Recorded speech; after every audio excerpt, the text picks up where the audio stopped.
Resilient ownership, the practical philosophy of habits, grit, and empowered leadership. Chapter 1.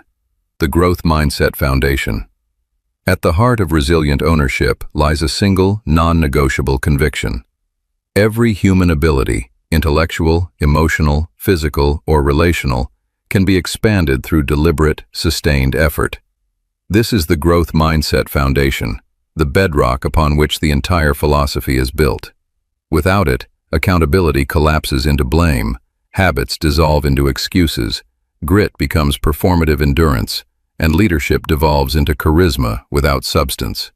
With it, every other principle in this system gains traction, turning abstract ideals into lived, repeatable practice. A growth mindset is not wishful thinking.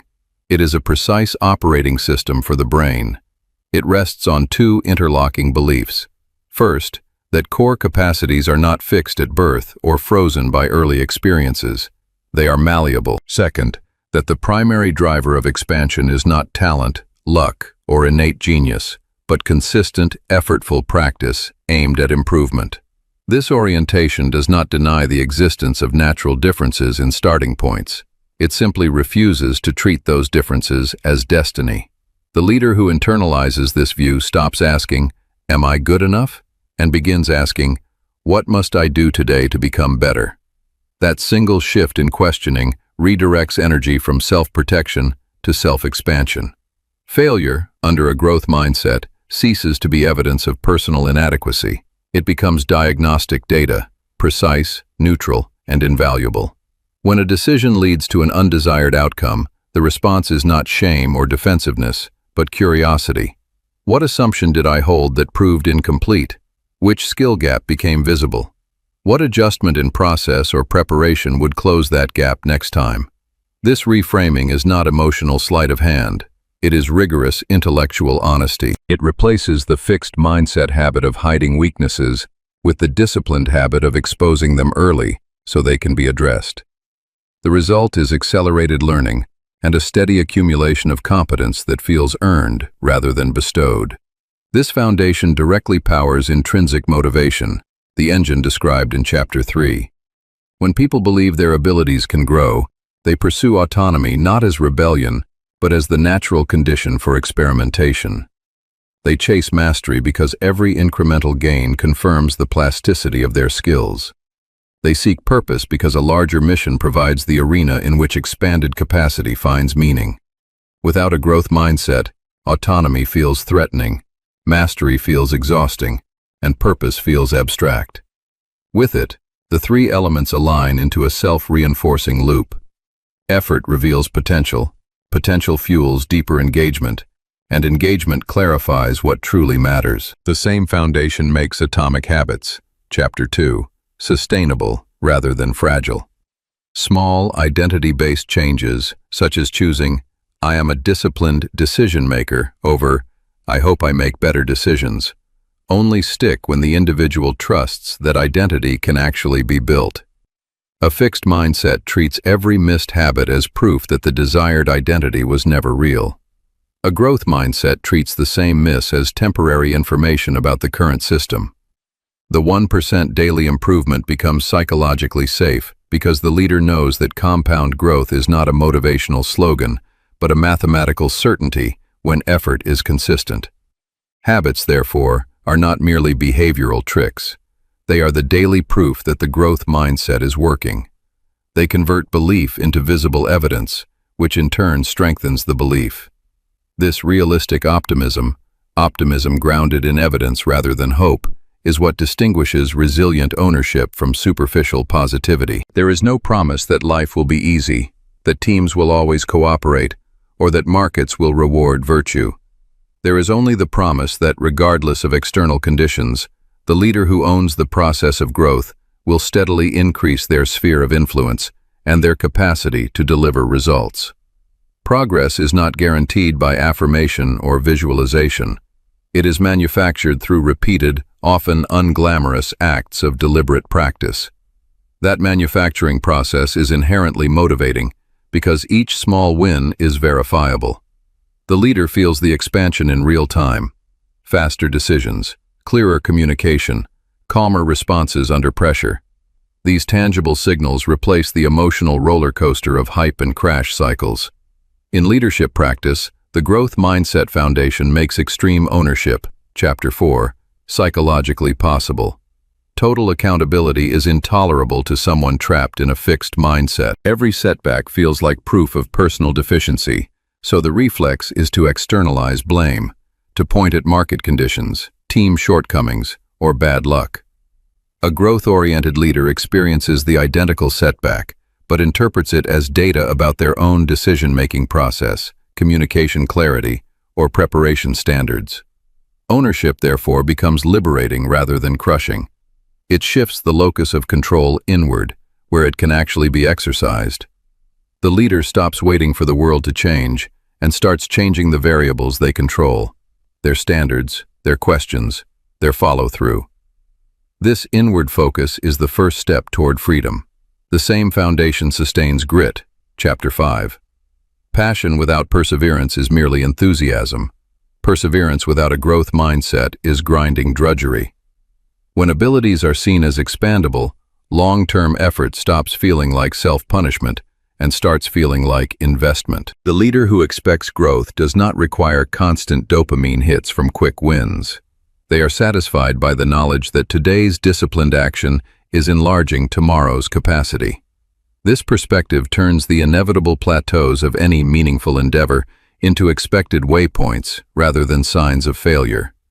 Grit, therefore, is not an act of willpower, but the natural byproduct of a mind that trusts in the expandability of human potential. The relational dimensions of the philosophy also rest on this foundation. Genuine influence, Chapter 6, requires the humility to admit that one's own perspective is incomplete. A growth mindset supplies that humility automatically. If my abilities can expand, then my current understanding must be provisional. This provisional stance opens space for empathetic listening and sincere curiosity about others' views. It makes radical candor, Chapter 9, safe rather than threatening. When both parties operate from growth assumptions, direct challenge is received as investment, not attack. Feedback becomes a collaborative expansion project instead of a verdict on worth. Disciplined greatness, Chapter 7, follows the same logic. The hedgehog concept, focusing on the intersection of what one can be best at, what drives results, and what sparks passion, only works when the leader believes that best at is an achievable destination reached through iterative refinement. A fixed mindset treats the hedgehog question as a once-and-for-all personality test. A growth mindset treats it as a living hypothesis to be tested, adjusted, and deepened over years of deliberate practice. The disciplined thought, disciplined people, and disciplined action that produce sustained excellence become possible precisely because the leader trusts that disciplined effort actually changes outcomes. Team cohesion, Chapter 8, scales the same principle organizationally. When leaders model growth, they create cultures in which vulnerability is not weakness, but the fastest route to collective improvement. The absence of trust dissolves because people stop hiding limitations they now view as temporary. Healthy conflict emerges because disagreement is reframed as joint problem-solving rather than status competition. Commitment, accountability, and results follow naturally when every team member operates under the shared assumption that today's gaps are tomorrow's gains.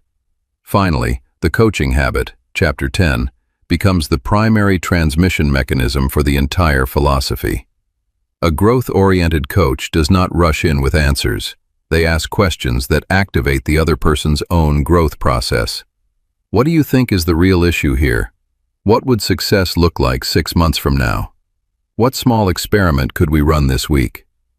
Each question reinforces the belief that capability expands through reflection and action. Coaching, therefore, is not a soft skill layered on top of leadership. It is leadership itself, the deliberate cultivation of growth mindsets in others so that the entire system becomes self-expanding. The Growth Mindset Foundation is not a preliminary chapter to be skimmed before reaching the real tools.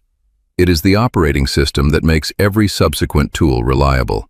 Remove it, and habits become brittle. Ownership becomes performative, Grit becomes exhaustion, and candor becomes cruelty. Install it deeply, and the philosophy functions as an integrated whole, one congruent way of seeing, deciding, and acting that produces resilient individuals and resilient organizations. Cultivating this mindset is itself an exercise in the very principles it teaches. It begins with small daily acts of reframing, catching the fixed mindset voice, "I'm just not a natural at this," and consciously replacing it with the growth alternative, "I haven't developed this skill yet." It continues with deliberate exposure to manageable challenges that stretch current capacity without overwhelming it. It is reinforced by public commitment to learning, admitting gaps in meetings, asking for feedback, celebrating effort as loudly as results. Over time, these practices compound. The leader begins to experience the world differently. Obstacles appear as curriculum, criticism as tuition, and time as the only non-renewable resource that must be invested in expansion. This is the quiet revolution at the core of resilient ownership. It does not promise overnight transformation or effortless success. It promises something more durable, the steady, evidence-based enlargement of human capacity. When that enlargement becomes both personal identity and organizational expectation, motivation deepens, habits endure, ownership feels natural, grit feels purposeful, and leadership stops being a role and becomes a process of continuous co-creation. The chapters that follow are not separate techniques. They are the logical extensions of this foundation, each one showing how the growth orientation expresses itself in daily practice, team dynamics, and long-term excellence. By the end of the book, the reader will possess not 10 disconnected ideas, but a single coherent philosophy, one that can be lived in the boardroom, on the factory floor, in the classroom, or at the kitchen table. It begins here, with the unshakable belief that we are not fixed. We are becoming. Chapter 2. Atomic Habits as Daily Architecture. In the philosophy of resilient ownership, habits are not peripheral routines or optional productivity hacks. They constitute the invisible yet essential architecture upon which every other principle stands. Without reliable daily systems, the growth mindset remains an inspiring idea without traction. Intrinsic motivation dissipates under the weight of chaos. Extreme ownership collapses into sporadic effort, and grit devolves into exhausting willpower battles. Atomic habits, small, consistent behaviors that compound over time, provide the structural framework that turns abstract convictions into concrete, repeatable reality. They are the daily mechanisms through which leaders and teams build resilience, sustain motivation, and achieve grounded excellence. The core insight is deceptively simple, yet mathematically profound. Tiny improvements, when repeated consistently, generate extraordinary results through the power of compounding. A 1% daily improvement does not feel dramatic in the moment. Over the course of a year, however, it translates into being approximately 37 times better. Conversely, a 1% daily decline leads to near collapse. This is not motivational rhetoric. It is the inevitable outcome of consistent marginal gains or losses. In resilient ownership, leaders embrace this reality, not as a slogan, but as a design principle. They stop chasing massive overhauls that burn out quickly, and instead engineer environments and identities that make incremental progress inevitable. Central to this architecture is the shift from outcome-based goals to identity-based systems. Traditional goal setting focuses on what one wants to achieve, hitting a revenue target, completing a project, or improving team performance. Such goals are useful for direction, but insufficient for sustained change. They often create an all-or-nothing mentality. Either the outcome is reached, or the effort feels like failure. Atomic habits invert this logic. Change begins with identity. Instead of setting a goal to run a marathon, the leader decides to become the type of person who values disciplined movement. Every small action then becomes a vote for that new identity. I am a person who prepares thoroughly, replaces, I need to prepare better for this meeting. This identity shift aligns perfectly with the growth mindset foundation of Chapter 1. When abilities are viewed as expandable, each atomic action serves as evidence that the desired identity is being constructed, not merely aspired to. The growth mindset supplies the belief that change is possible. Atomic habits supply the proof through visible, accumulating wins. Behavior change operates through a four-step loop: cue, craving, response, and reward. Every habit, productive or destructive, follows this neurological pattern. In resilient ownership, leaders deliberately design this loop using the four laws of behavior change to make good habits inevitable and bad ones difficult. The first law, make it obvious, addresses the cue. Most people fail to build habits because the triggers remain invisible or inconsistent. Effective systems use techniques such as habit stacking, linking a new behavior to an existing one. After I finish my morning coffee, I review the day's priorities. And environment design, placing visual reminders where decisions occur. In leadership, this law scales to teams. A leader who wants more proactive problem-solving makes the cue obvious by establishing clear daily check-ins or visual dashboards that highlight open issues.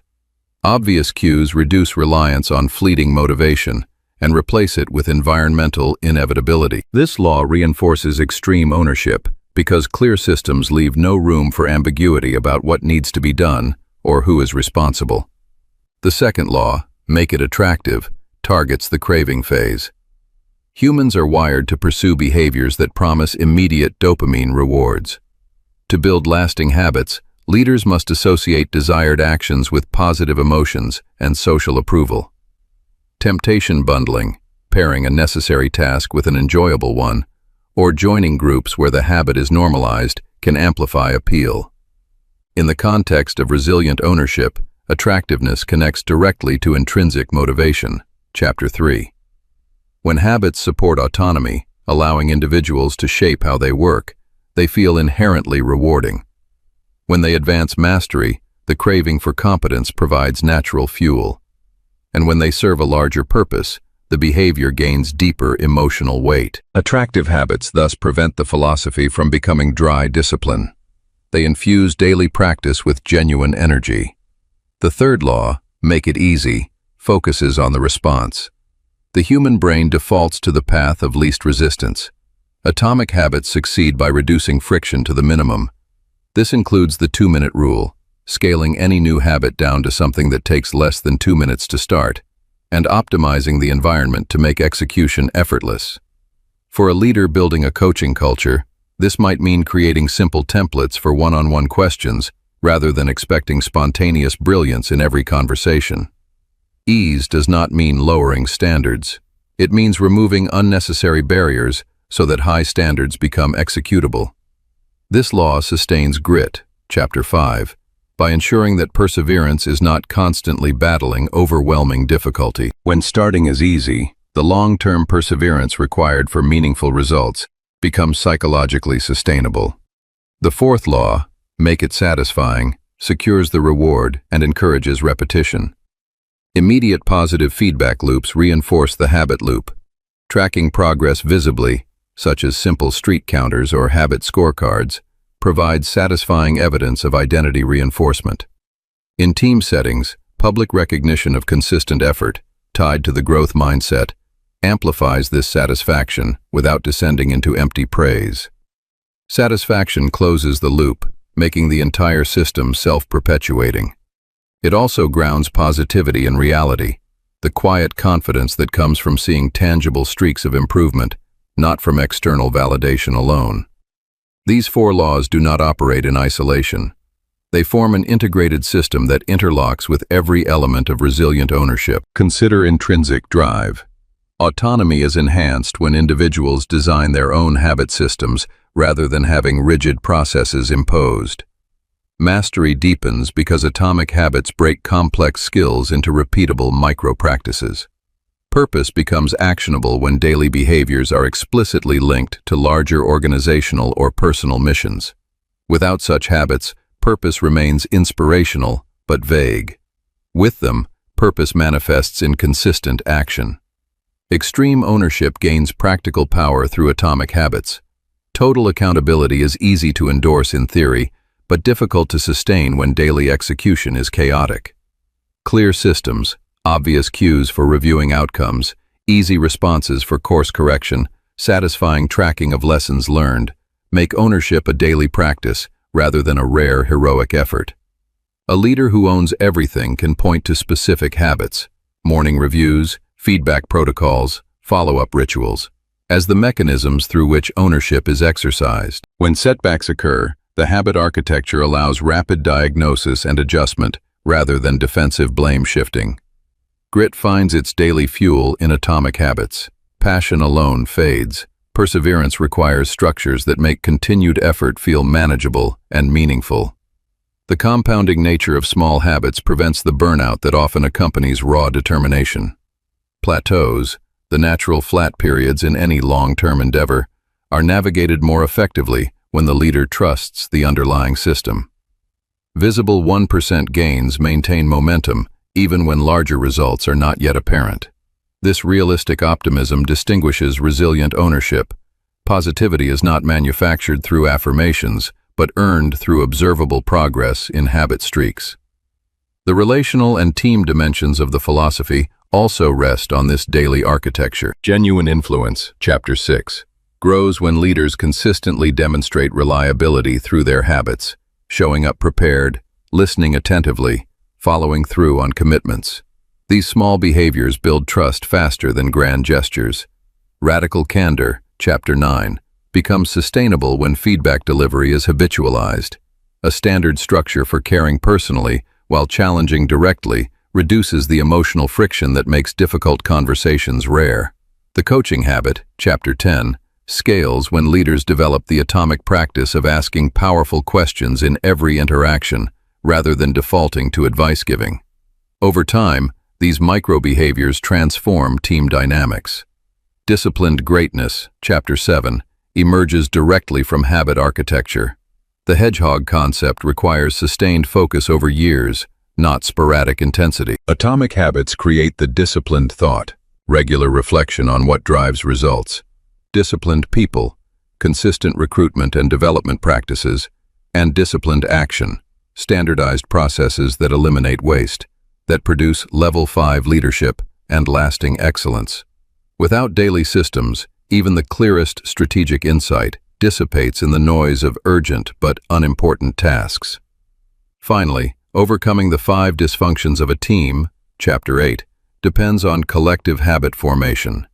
Trust is built through repeated small acts of vulnerability and reliability. Healthy conflict requires habitual norms for productive debate. Commitment, accountability, and results all strengthen when teams operate with shared, visible habit systems, scorecards, check-ins, feedback loops that make expectations obvious, execution easy, and progress satisfying. In practice, implementing atomic habits within resilient ownership begins with self-audit. Leaders conduct a habit scorecard, listing current behaviors and rating them as positive, negative, or neutral in service of their desired identity. They then apply the inverse of the 4 laws to break unwanted patterns, making bad habits invisible, unattractive, difficult, and unsatisfying. Environment redesign is often the highest leverage move, removing cues for distraction while amplifying cues for value-creating actions. Identity statements are written and reinforced daily.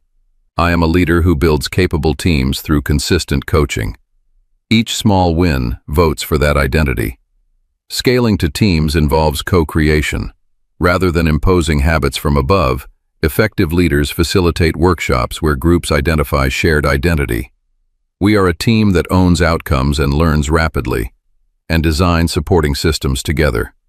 This participatory approach enhances autonomy and purpose while ensuring the habits fit the team's unique context. Measurement remains simple and visible. Dashboards tracking key habit adherence alongside business results so that progress feels tangible and motivating. Challenges inevitably arise. Motivation wanes, disruptions occur, and old patterns reassert themselves. Resilient ownership anticipates these through the growth mindset. Setbacks are data, not verdicts.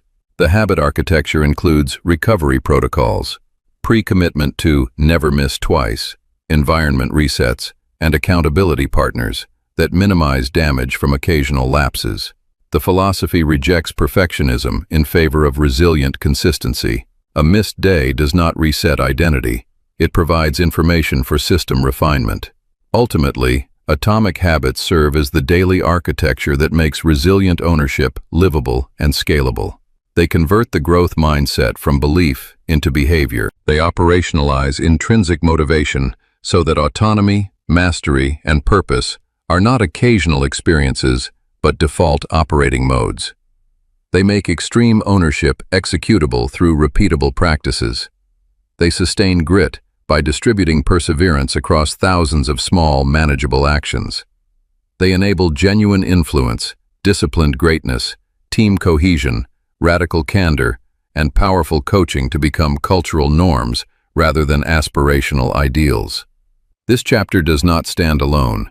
It provides the practical how that allows every subsequent chapter to move from theory to application. The leader who masters atomic habits discovers that motivation becomes less necessary because systems carry the load. Positivity becomes less fragile because evidence of progress accumulates visibly. Leadership ceases to be a performance of charisma or crisis management and becomes the quiet, compounding work of designing environments where human potential expands reliably. In resilient ownership, the daily architecture of habits is where philosophy meets reality. It is where the leader votes, day after day, for the person and the organization they intend to become. Over time, those votes compound into an unshakable structure of resilience, capability, and authentic excellence, free from hype, grounded in evidence, and available to anyone willing to build it one atomic step at a time. Chapter 3. Intrinsic Drive, Autonomy, Mastery, and Purpose. In the philosophy of resilient ownership, motivation is not something leaders manufacture through external rewards, threats, or clever incentives. It is something they unlock by aligning work with the innate human drives for autonomy, mastery, and purpose. This intrinsic drive forms the energetic core of the entire system. Without it, atomic habits become mechanical routines lacking vitality. The growth mindset remains an intellectual exercise without passion. Extreme ownership turns into burdensome duty, and grit collapses into joyless grinding.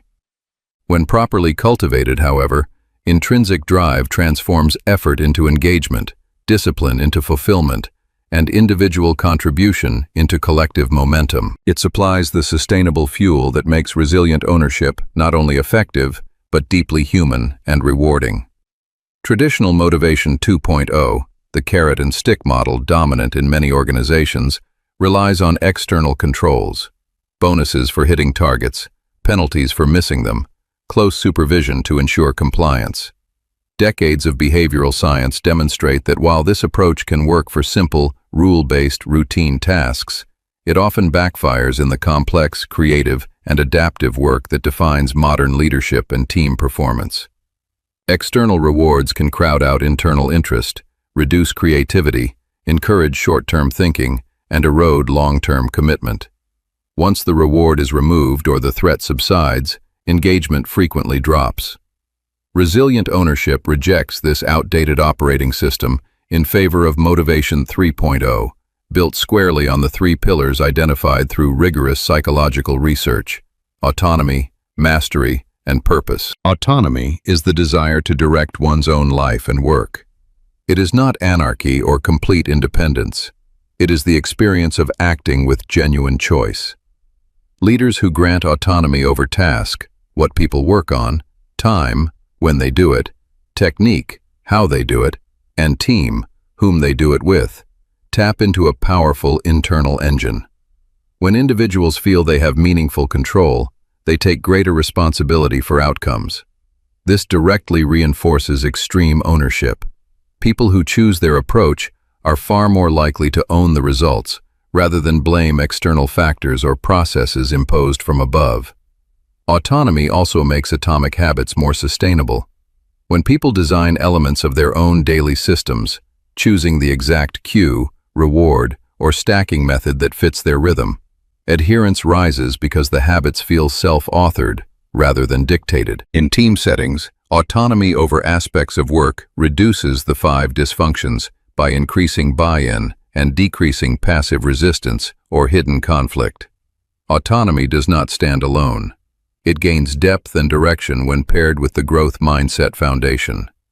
A person who believes abilities expand through effort is more willing to exercise autonomy because they trust that their choices and experiments will lead to genuine improvement rather than random failure.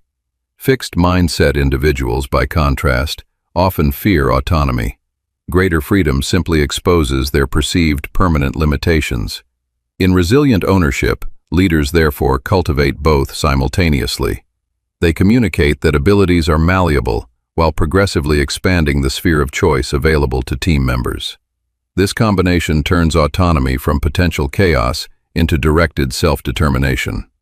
Mastery is the urge to get better and better at something that matters. It is the drive to close the gap between current capability and potential through deliberate practice, immediate feedback, and progressively challenging Goldilocks tasks.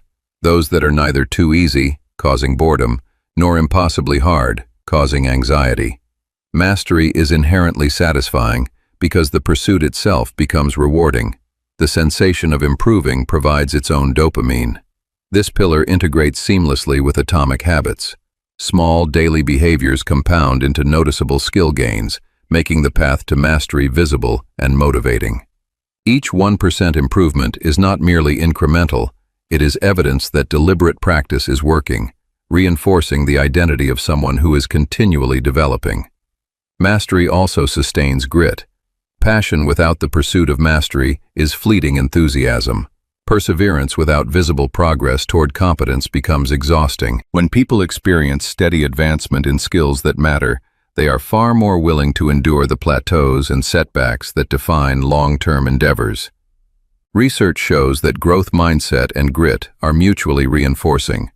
Believing abilities can expand encourages the sustained effort that builds grit, while gritty perseverance provides the repetitions necessary for mastery.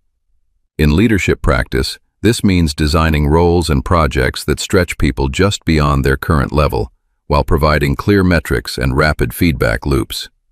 Leaders who obsess over mastery create environments where learning is continuous, mistakes are mined for insight, and competence becomes a source of genuine confidence rather than fragile ego. The third pillar, purpose, supplies the why that elevates autonomy and mastery from self-focused pursuits to contributions larger than the self. Purpose is the yearning to do work in service of something enduring, a mission, a cause, a set of values, or the well-being of others. When individuals understand how their daily efforts connect to a meaningful whole, motivation becomes renewable. Profit or personal advancement alone rarely sustains deep engagement over time. Purpose does. It transforms routine tasks into meaningful contributions and difficult challenges into worthwhile sacrifices.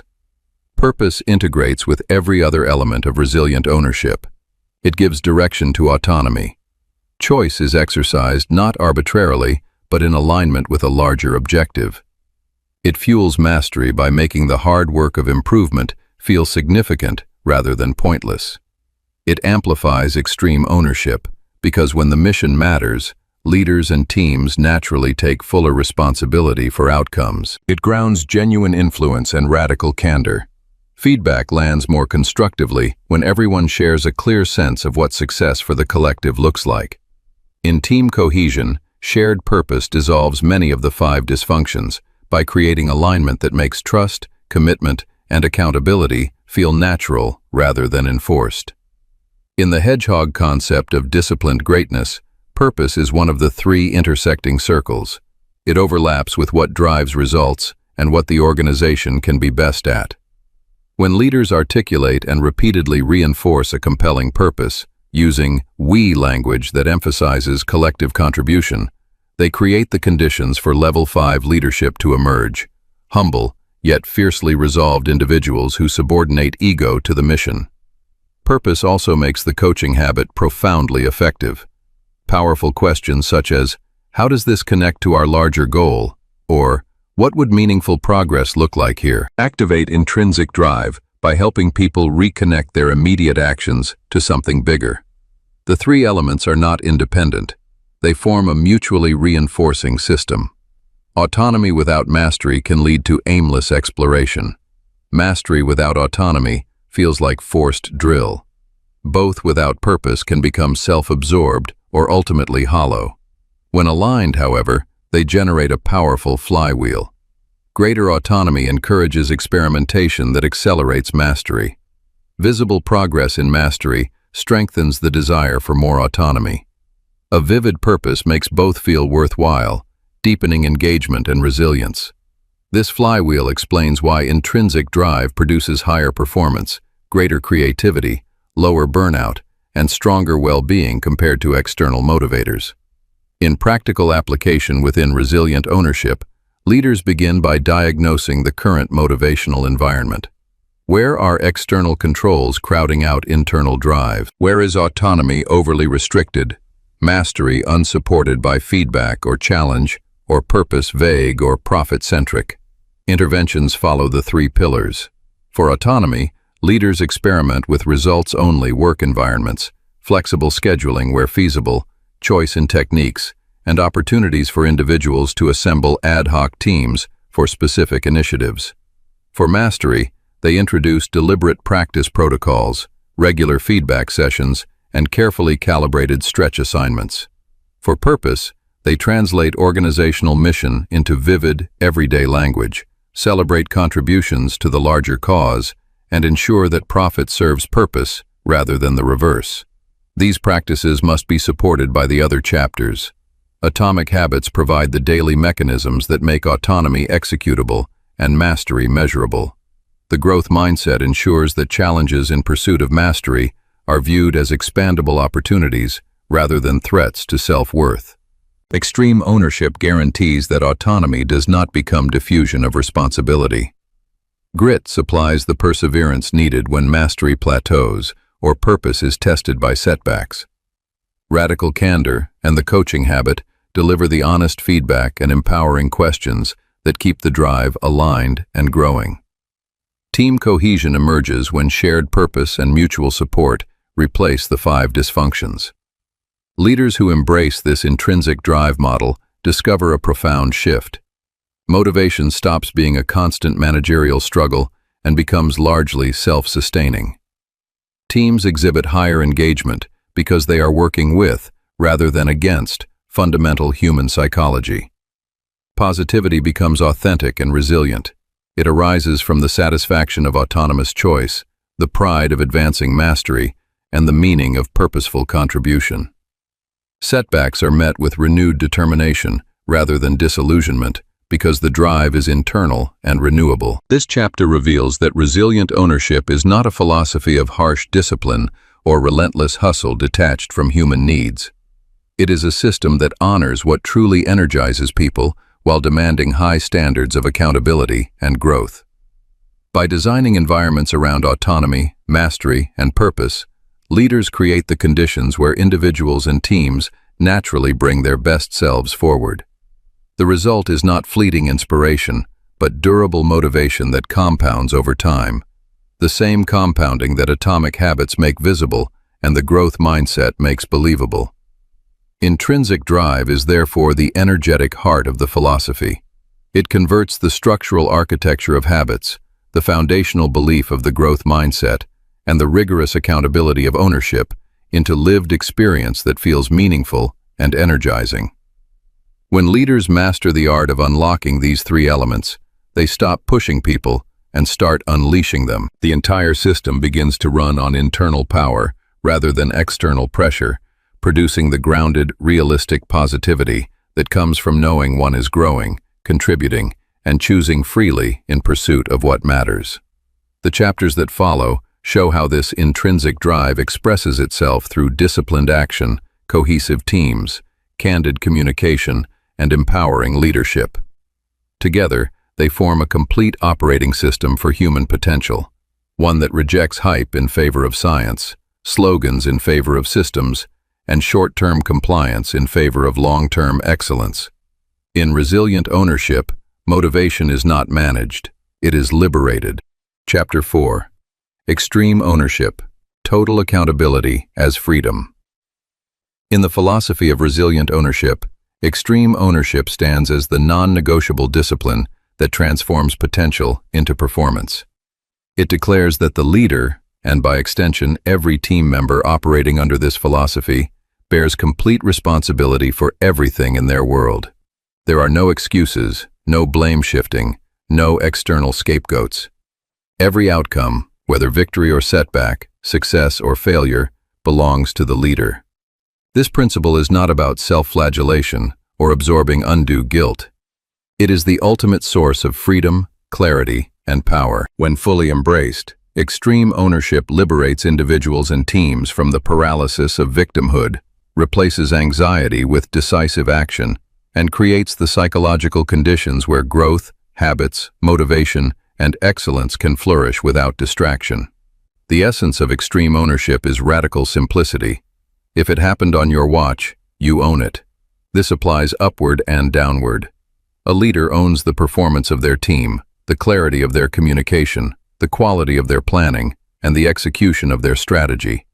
Subordinates are taught to own their piece while understanding that the senior leader ultimately owns the whole. There is no room for, "They didn't support me," "the market changed," or "it wasn't my fault." Such statements, while sometimes factually accurate in a narrow sense, are rejected because they surrender control. In resilient ownership, control is never surrendered over the one domain that always remains accessible: one's own response, standards, preparation, and follow-through. This total accountability directly counters the fixed mindset that undermines growth. Chapter 1. A fixed mindset interprets setbacks as proof of inherent limitation, triggering defensiveness and blame as protective mechanisms. Extreme ownership, grounded in the growth mindset, reframes every failure as diagnostic information about the leader's own decisions, assumptions, processes, or leadership. The question shifts from, "Who is at fault?" to, "What did I miss? What must I improve? How do I ensure this does not recur?" This reframing accelerates learning and prevents the repetition of errors. It turns accountability from a burden into a powerful learning accelerator, aligning perfectly with the belief that abilities expand through deliberate effort. Atomic Habits, Chapter 2, provide the daily infrastructure that makes extreme ownership sustainable. Without reliable systems, ownership remains an abstract ideal, easily abandoned under pressure. Clear habit loops, morning reviews of yesterday's outcomes, pre-briefs that set explicit standards, after-action analyses that extract lessons, turn ownership into executable practice. The 1% daily improvements in preparation, communication, and follow-up compound into organizations where accountability is cultural rather than episodic. When habits make ownership routine, leaders stop reacting to crises and start preventing them through consistent discipline. The 2-minute rule and environment design ensure that even under stress, the default behavior is to own rather than deflect. Intrinsic drive, Chapter 3, gains strength through extreme ownership. Autonomy becomes meaningful only when paired with full responsibility for outcomes. Granting people choice without expecting ownership breeds entitlement and chaos. Conversely, when individuals are given autonomy and simultaneously held to extreme ownership, they rise to the occasion. They treat their work as truly theirs. Mastery deepens because owning results demands honest assessment of skill gaps and deliberate practice to close them.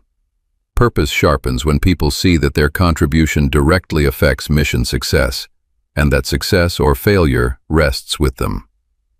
The 3 pillars of intrinsic motivation therefore thrive under extreme ownership. Autonomy feels earned, mastery feels necessary, and purpose feels urgent. Grit, Chapter 5, is both cause and effect of extreme ownership. Perseverance requires the belief that one's efforts matter and can influence outcomes. Extreme ownership supplies that belief by placing full agency in the individual's hands. When everything is owned, setbacks cannot be dismissed as uncontrollable. They must be confronted and overcome. This fosters the passionate perseverance that defines grit. In turn, gritty leaders model ownership more consistently, creating cultures where resilience spreads. The long-game focus of grit prevents ownership from becoming short-term heroics or blame cycles after every failure. Instead, ownership becomes a steady, disciplined orientation that sustains effort across years. The relational pillars of resilient ownership: genuine influence, Chapter 6, radical candor, Chapter 9, and the coaching habit, Chapter 10, all depend on extreme ownership for authenticity and effectiveness. Influence earned through empathy requires the humility that comes from owning mistakes publicly. When a leader admits, "I failed to communicate clearly enough," rather than, "the team didn't listen," trust skyrockets. Radical candor becomes safe and constructive because it occurs within a culture where direct challenge is paired with personal care and mutual ownership of improvement. No one fears feedback as an attack on worth when everyone operates under the shared understanding that we own our development. Coaching questions land with power when the leader models ownership first. What part of this outcome do I own, and what can we collectively own going forward? This prevents coaching from becoming rescue or advice dumping and turns it into collaborative problem solving. Extreme ownership is the antidote to the 5 dysfunctions of a team, Chapter 8.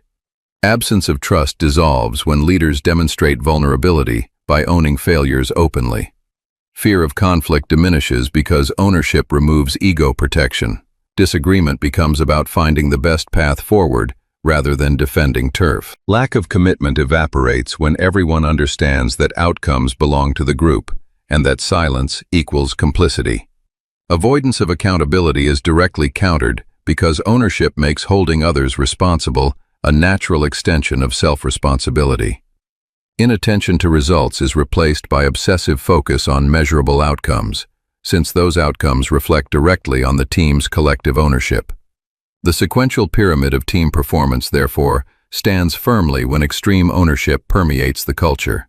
Disciplined greatness, Chapter 7, emerges only under extreme ownership.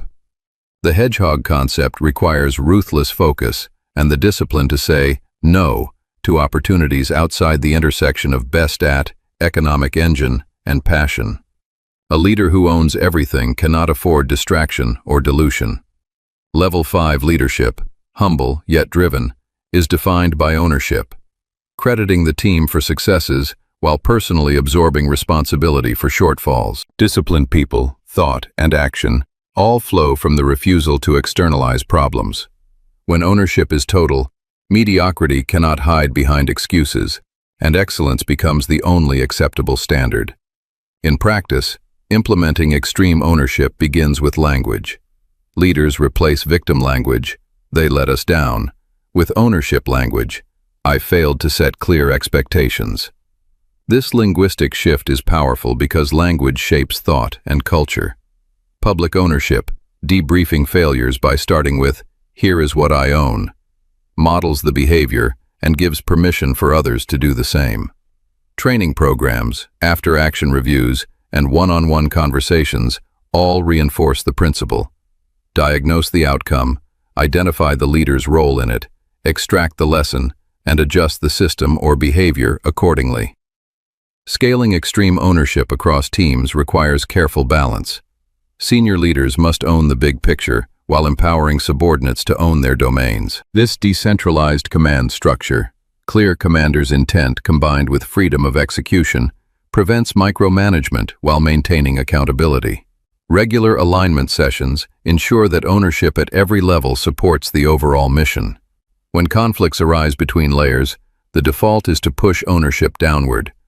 What do you own here, and how will you solve it? Common objections must be addressed head-on. Some fear that extreme ownership will crush morale or create fear-based cultures. In reality, the opposite occurs when paired with the growth mindset and radical candor. People feel empowered rather than crushed because ownership restores agency. Others worry it ignores genuine external factors. Resilient ownership acknowledges reality.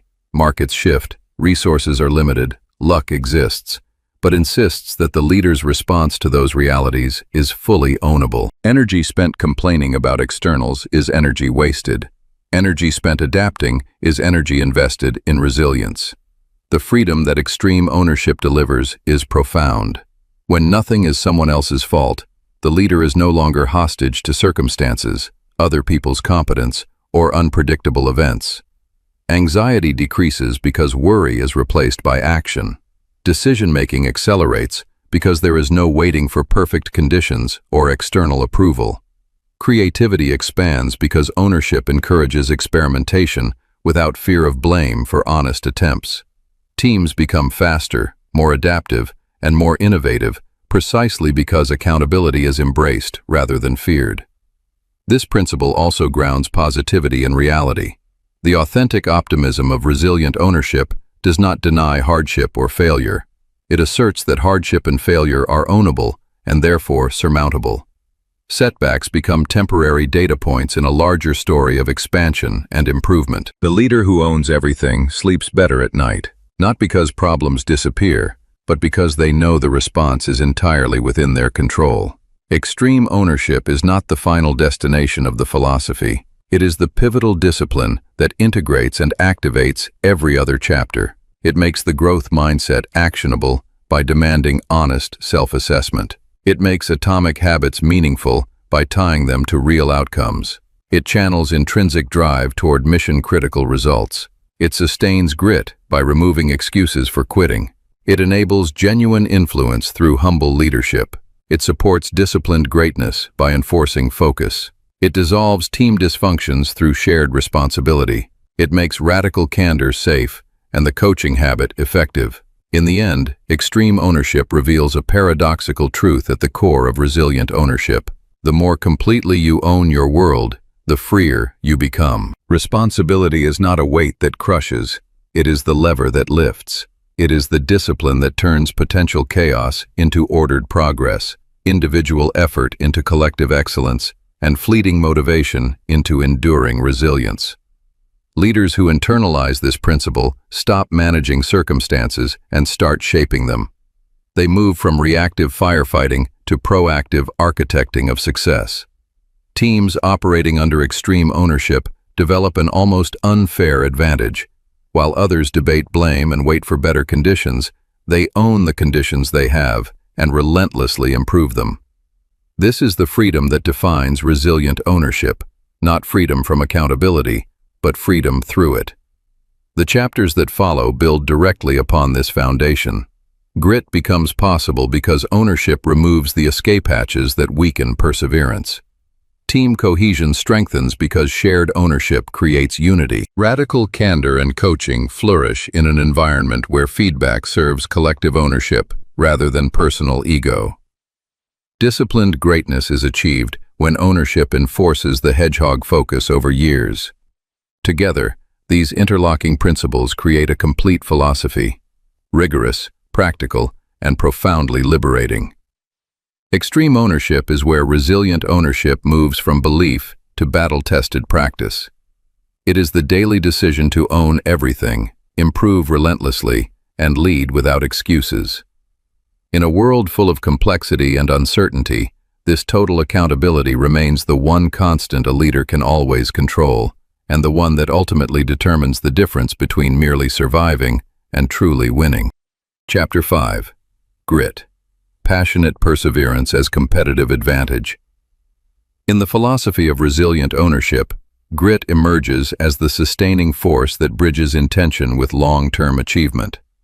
Defined as the powerful combination of passion and perseverance directed toward long-term goals, grit represents the steadfast commitment to stay the course through plateaus, setbacks, and obstacles that inevitably arise in any meaningful endeavor. It is not raw talent, intelligence, or momentary enthusiasm that separates high performers from the rest. It is this durable blend of deep interest, sustained over years, and the relentless effort to keep moving forward. Without grit, the growth mindset risks becoming passive optimism. Atomic habits devolve into short-lived routines. Intrinsic drive fades when immediate rewards are absent, and extreme ownership collapses under the weight of repeated difficulty. Grit supplies the competitive advantage, the ability to outlast, outwork, and out-improve others by treating achievement as a marathon powered by consistent, purposeful effort. Grit reframes the psychology of success, Talent and skill matter, but effort counts twice. First, effort builds skill from whatever starting talent exists. Second, effort transforms that developed skill into actual achievement. This effort counts twice formula underscores why gritty individuals often surpass those with greater natural ability. A person with moderate talent but exceptional perseverance compounds small daily gains into mastery that outpaces sporadic genius. In resilient ownership, this insight integrates directly with the growth mindset foundation. Chapter 1. The belief that abilities expand through deliberate effort provides the psychological soil in which grit grows. A fixed mindset views setbacks as confirmation of limited potential, quickly eroding perseverance. A growth mindset, by contrast, interprets the same setbacks as temporary information about current methods or preparation, fueling the determination to adjust and continue. Grit, therefore, is the behavioral expression of a growth-oriented worldview, the willingness to invest effort repeatedly because improvement is believed possible. Passion in grit is not the fleeting excitement or romantic infatuation often glorified in popular culture.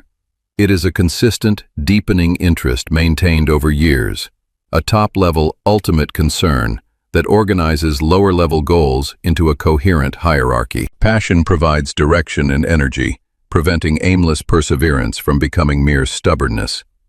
When passion is present, daily work feels aligned rather than forced.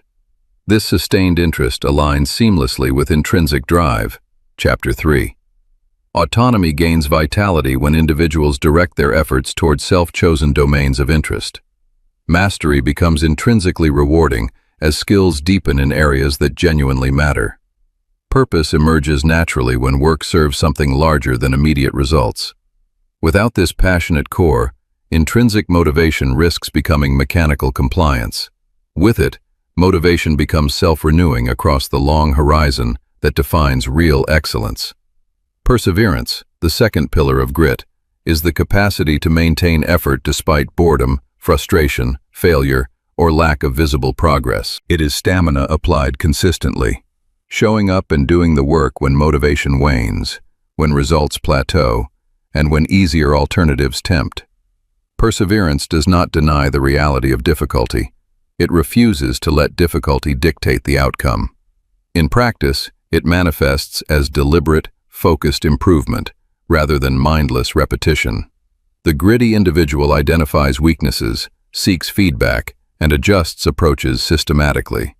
This directly supports atomic habits, Chapter 2, as the daily architecture.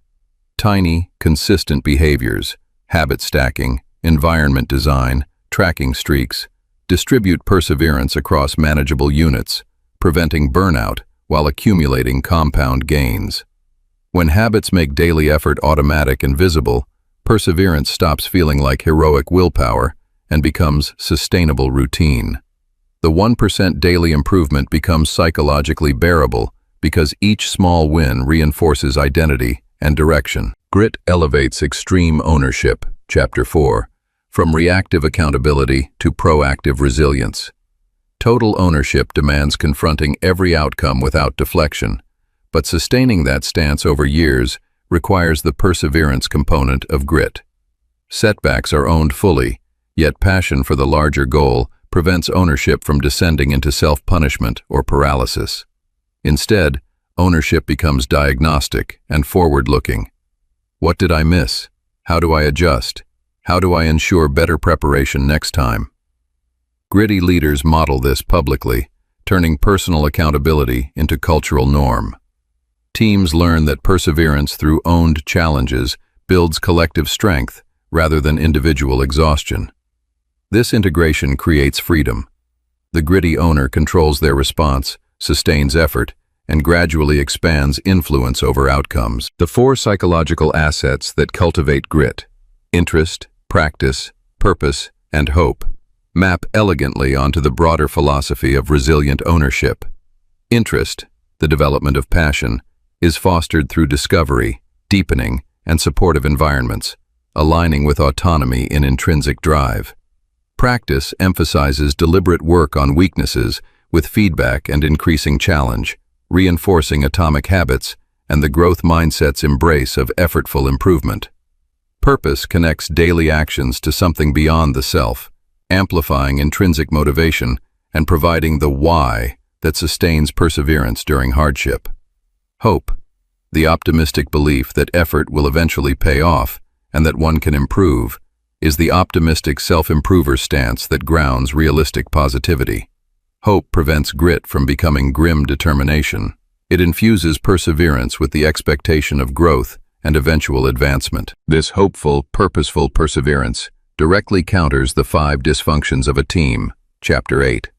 When teams share a gritty orientation, trust builds because members see consistent effort and ownership rather than excuses or withdrawal. Healthy conflict emerges around how best to advance shared long-term goals rather than personal protection. Commitment strengthens as purpose and passion create alignment around enduring objectives. Accountability becomes natural when perseverance is modeled and expected. No one avoids responsibility because the culture values sustained effort over short-term image. Results orientation sharpens because gritty teams measure progress against long horizons, refusing to celebrate activity without advancement. Collective grit thus transforms potential dysfunction into cohesive, resilient performance.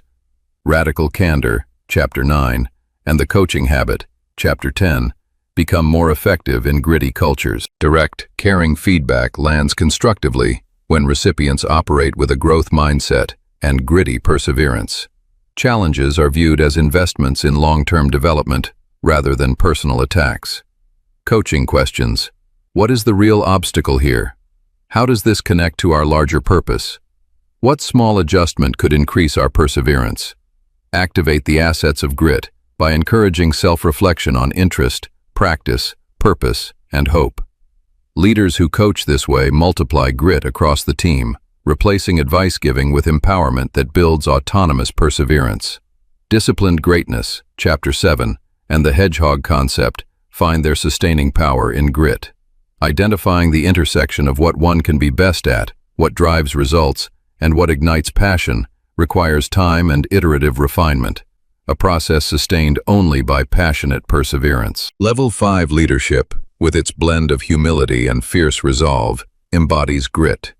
Humble enough to seek continuous improvement, driven enough to maintain effort year after year. Disciplined thought, people, and action demand the stamina to maintain focus amid distractions and the perseverance to enforce standards consistently. Without grit, even the clearest strategic insight dissipates. With it, disciplined focus compounds into lasting excellence that outlasts competitors relying on talent or short-term intensity. Genuine influence, Chapter 6, scales through demonstrated grit. People are drawn to and trust leaders who exhibit consistent passion and perseverance because these qualities signal reliability and depth. Empathetic connection deepens when leaders share the real struggles of long-term effort while modeling hopeful perseverance. Influence earned this way is authentic rather than charismatic performance. It inspires others to develop their own grit, creating virtuous cycles of collective resilience. Cultivating grit within resilient ownership is itself a gritty process. It begins with clarifying a top-level goal or purpose that resonates deeply. Leaders then build supporting systems, atomic habits that make daily practice inevitable, environments that reinforce interest and purpose, feedback mechanisms that support deliberate improvement, and cultures that celebrate effort and learning from setbacks. Measurement focuses on long-term indicators, consistency of effort, depth of skill development, alignment with purpose, rather than short-term metrics alone. Challenges are anticipated and normalized. Plateaus are expected waypoints. Failures are data for adjustment, and external obstacles are owned as variables to navigate rather than excuses to quit. Leaders model grit publicly by sharing their own long-term journeys, admitting current limitations while demonstrating sustained effort toward growth. Teams co-create gritty norms, shared language around perseverance, rituals that reinforce purpose, recognition systems that value consistent contribution over flashy wins. The growth mindset provides the belief that grit itself can be developed. Atomic habits supply the daily mechanisms, Intrinsic drive ensures the effort feels meaningful. Extreme ownership ensures accountability for maintaining direction. In a world that often rewards quick wins, viral moments, and apparent effortless success, grit offers the quiet competitive advantage of resilient ownership. It rejects hype in favor of substance, slogans in favor of stamina, and talent worship in favor of effort compounded over time. The gritty leader or team does not avoid difficulty. They expect it and prepare to outlast it. They treat life and leadership as a marathon, conserving energy, maintaining direction, and finding satisfaction in the deepening of skill and contribution along the way. This chapter reveals grit as the integrative muscle of the philosophy. It powers the long-term application of every preceding principle and prepares the ground for those that follow. When passionate perseverance becomes cultural norm, motivation sustains itself through purpose, habits endure through visible progress, ownership feels empowering rather than crushing, and excellence emerges as the natural outcome of sustained, directed effort. Grit is not an added trait, but the expression of resilient ownership lived over time. It is the competitive advantage available to anyone willing to commit passionately and persevere consistently. In the end, the gritty do not merely survive challenges, they are forged by them into more capable, more purposeful, and more resilient versions of themselves and their organizations. This is the realistic positivity at the heart of the philosophy. Not that success will be easy or guaranteed, but that sustained effort, rooted in passion and grounded in ownership, reliably expands what is possible. Chapter 6. Genuine influence through empathetic connection. In the philosophy of resilient ownership, genuine influence stands as the relational glue that binds individuals into cohesive, high-performing teams and organizations. Influence here is not manipulation, coercion, or the exercise of raw authority.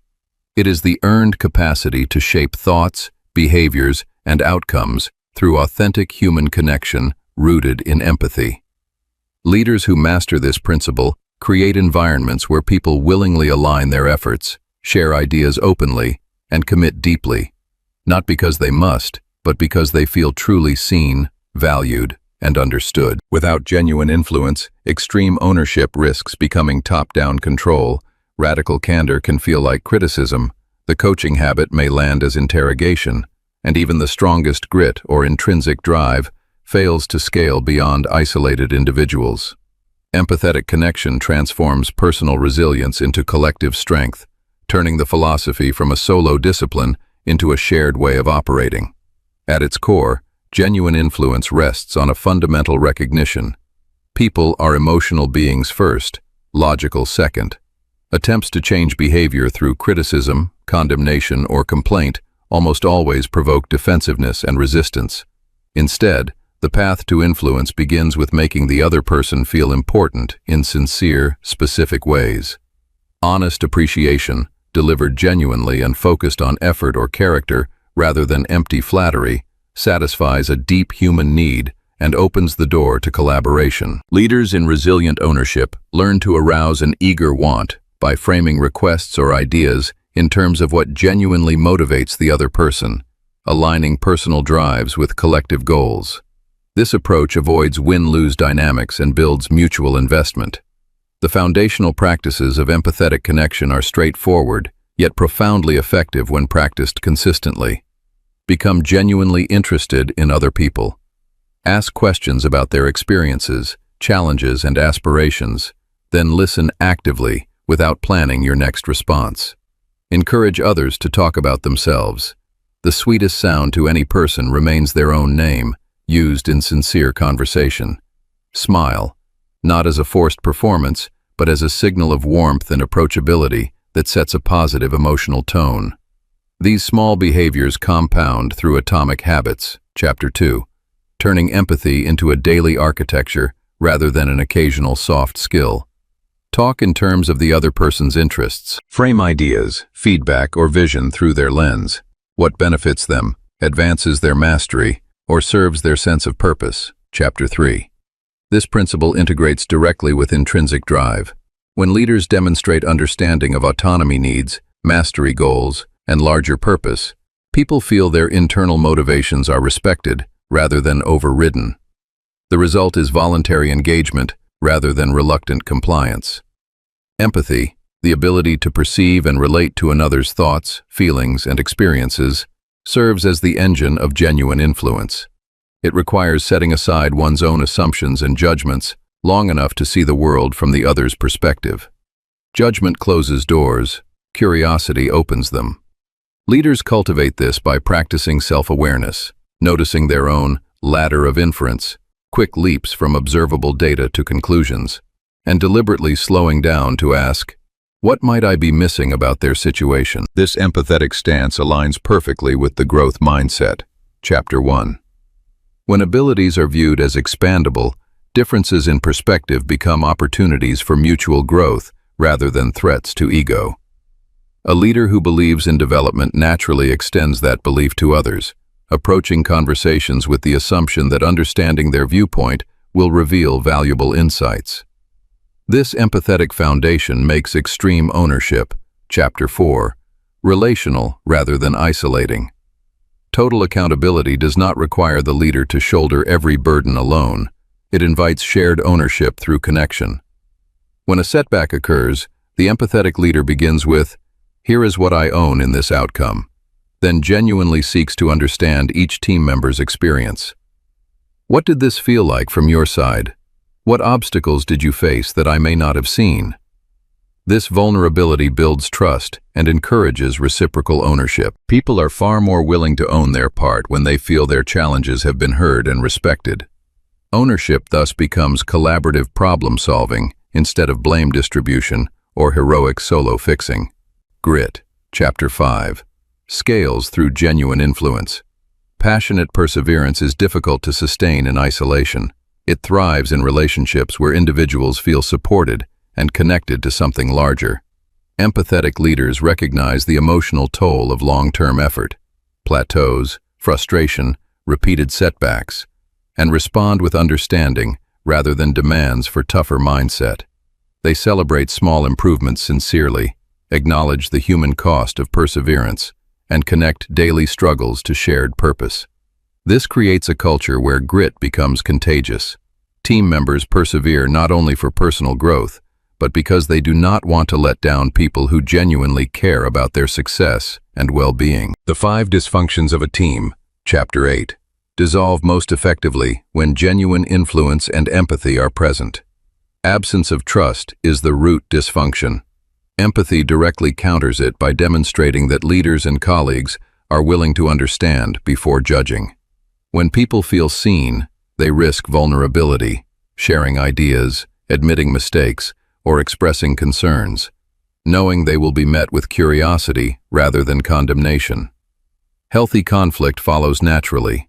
Empathetic connection allows disagreement to focus on ideas and solutions rather than personal attacks. Commitment strengthens because alignment emerges from mutual understanding rather than forced consensus. Accountability becomes easier when people know feedback stems from care, not control. Results orientation sharpens as collective empathy keeps the team focused on shared outcomes that matter to everyone. Radical candor, Chapter 9, requires the relational safety that empathetic connection provides. Caring personally while challenging directly only works when the caring personally part is visibly authentic. Leaders who have invested in genuine interest, active listening, and perspective-taking can deliver tough feedback without destroying relationships. The recipient feels the challenge as an investment in their growth, aligned with the growth mindset, rather than a personal indictment. Candor thus becomes a tool for mutual expansion instead of a source of fear or resentment. The coaching habit, Chapter 10, reaches its full power through empathy. Powerful questions. What does success look like for you here? What obstacles are you facing that I might help remove? How does this connect to what matters most to you? Land effectively only when asked from a place of genuine curiosity about the other person's inner world. Empathetic listening ensures the coach hears not just the words, but the underlying concerns, motivations, and emotions. This turns coaching from a technique into a relational practice that activates autonomy, deepens mastery, and clarifies purpose. Teams coached this way develop self-reliance because they feel supported in their unique journeys. Disciplined greatness and the hedgehog concept, Chapter 7, benefit enormously from genuine influence. Identifying what an organization or individual can be best at, what drives results, and what ignites passion requires deep listening across stakeholders. Empathetic leaders surface hidden insights, align diverse perspectives, and build buy-in for the focused path forward. Level 5, humility, personal modesty paired with professional will, manifests naturally when leaders prioritize understanding others over asserting their own brilliance. Disciplined action sticks when people feel their contributions and constraints have been genuinely considered. In daily leadership practice, cultivating genuine influence begins with small, consistent habits. Start conversations by asking about the other person and listening more than speaking. Use names sincerely. Offer specific, honest appreciation tied to observable behaviors or character. Before giving feedback or direction, pause to consider their perspective. If I were in their position, with their information and pressures, how would this land? Practice perspective-taking deliberately, perhaps by writing a brief summary of the other person's likely viewpoint before difficult conversations. Over time, these atomic practices compound into a leadership presence that feels trustworthy and magnetic. Challenges arise, of course. Empathy can be emotionally taxing, and in high-pressure environments, the temptation to default to efficiency over connection is real. Resilient ownership anticipates this through the growth mindset and grit. View empathy as a developable skill strengthened by deliberate practice, and persevere through the discomfort of truly hearing difficult truths. Balance is essential. Empathy does not mean endless accommodation or avoiding necessary decisions. It means understanding fully before deciding or acting, ensuring choices serve both people and purpose. When genuine influence through empathetic connection permeates a culture, positivity becomes deeply authentic. It arises not from forced optimism or slogans, but from the quiet confidence of belonging, being valued, and contributing to something meaningful alongside people who care.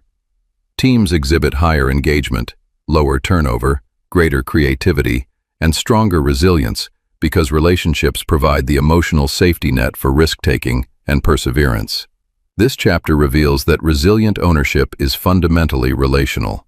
The earlier principles, mindset, habits, drive, ownership, grit, gain their full expression and scalability through human connection. A leader may possess exceptional personal discipline and clarity, yet without the ability to influence through empathy, impact remains limited. Conversely, when empathetic connection is present, the philosophy spreads organically as people experience its benefits in their own growth and relationships. Genuine influence is therefore not a soft add-on, but a core competency of the philosophy. It turns individual resilience into organizational resilience, personal accountability into shared accountability, and isolated effort into multiplied excellence. Leaders who invest here discover that the most powerful way to move people is to first let them know they matter, deeply, sincerely, and consistently. In a world often marked by transactional interactions and surface-level communication, this empathetic approach offers a durable competitive advantage. The ability to build teams that do not merely comply, but commit, do not just perform, but thrive, and do not simply follow, but co-create the future. The principles that follow, disciplined greatness, team cohesion, radical candor, and coaching, build directly upon this relational foundation. Together they form a seamless system where empathy ensures that rigor serves humanity, and humanity ensures that rigor endures. In resilient ownership, genuine influence through empathetic connection is where leadership becomes less about directing others and more about unlocking what others are capable of becoming, together. Chapter 7. Disciplined Greatness, the Hedgehog Path to Sustained Excellence. In the philosophy of resilient ownership, disciplined greatness represents the strategic culmination of personal and organizational potential. It is not the result of charisma, luck, technology, or dramatic leaps, but the quiet, relentless application of disciplined people, disciplined thought, and disciplined action.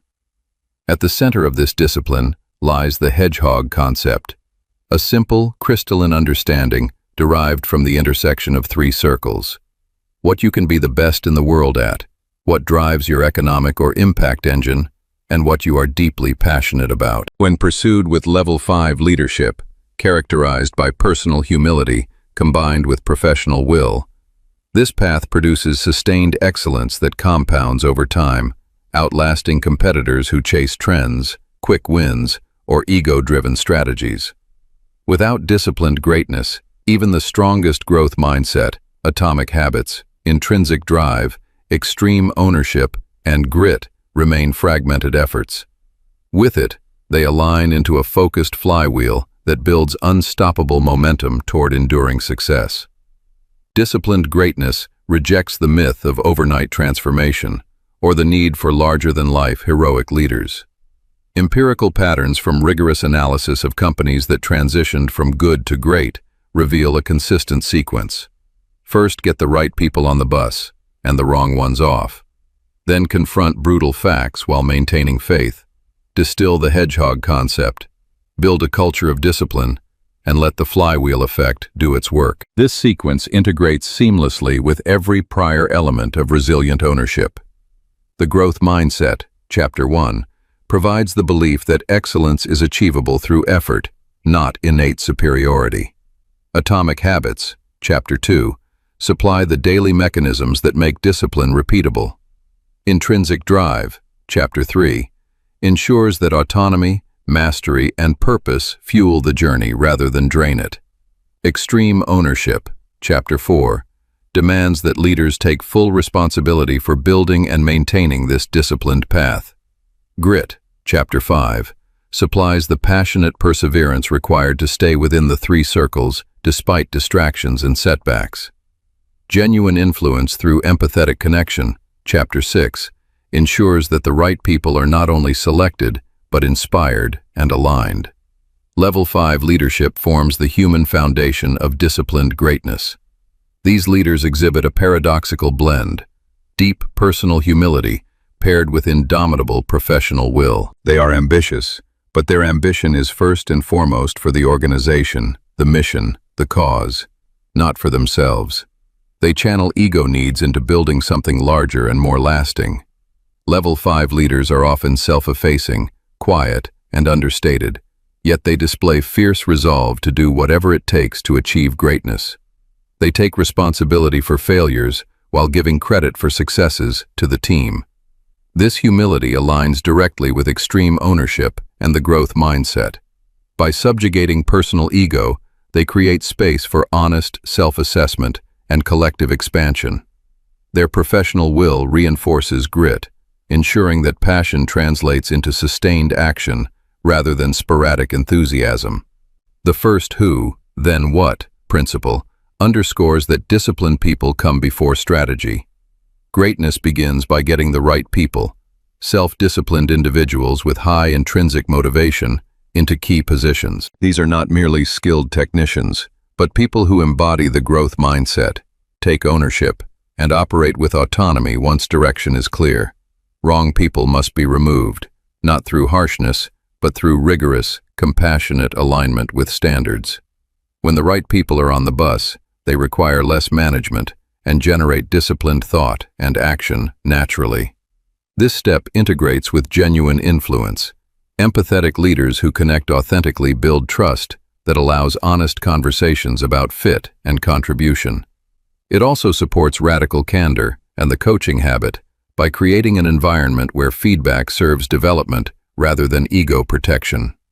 Disciplined thought requires two rigorous practices: confronting the brutal facts and applying the hedgehog concept. Confronting brutal facts means maintaining unwavering faith in eventual success while facing reality head-on. No denial, no sugarcoating, no optimistic delusions detached from evidence. Leaders create climates where truth can be spoken without fear, drawing on psychological safety built through empathy and ownership. This practice prevents the 5 dysfunctions of a team, Chapter 8, by ensuring avoidance of accountability or inattention to results cannot hide behind comforting narratives. The hedgehog concept then provides the simplifying framework. It asks three intersecting questions. 1. What can we be the best in the world at? Not what we want to be best at, but what we truly have the potential to excel in, grounded in realistic assessment of capabilities and the growth mindset's belief in expandability. 2. What drives our economic engine, or impact engine in nonprofits? This is the single metric or denominator that best measures value creation, profit per X, impact per X, revealing what truly moves the needle. 3. What are we deeply passionate about? Passion here is not superficial hype, but a profound, enduring enthusiasm that sustains grit over years. The hedgehog concept emerges at the intersection of these circles. It is not a goal or vision statement, but a deep understanding that guides all decisions. Once clarified, it demands ruthless focus, saying no to opportunities, even attractive ones, that fall outside the three circles. This focus prevents dilution and channels atomic habits, intrinsic drive, and grit toward compounding excellence. Disciplined thought thus turns complexity into simplicity without oversimplification. Disciplined action follows naturally from disciplined people and thought. It manifests as a culture of discipline. Self-disciplined individuals taking fanatically consistent action aligned with the hedgehog concept. This is not bureaucratic control or rigid hierarchy, but freedom within a framework. High standards enforced through culture rather than micromanagement.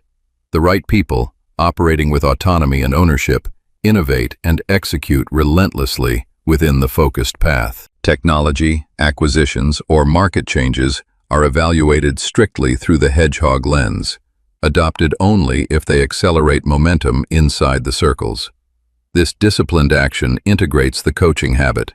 Questions that reinforce alignment, mastery, and purpose keep the team operating with clarity and commitment. The flywheel effect illustrates how disciplined greatness builds unstoppable momentum. No single push creates the breakthrough.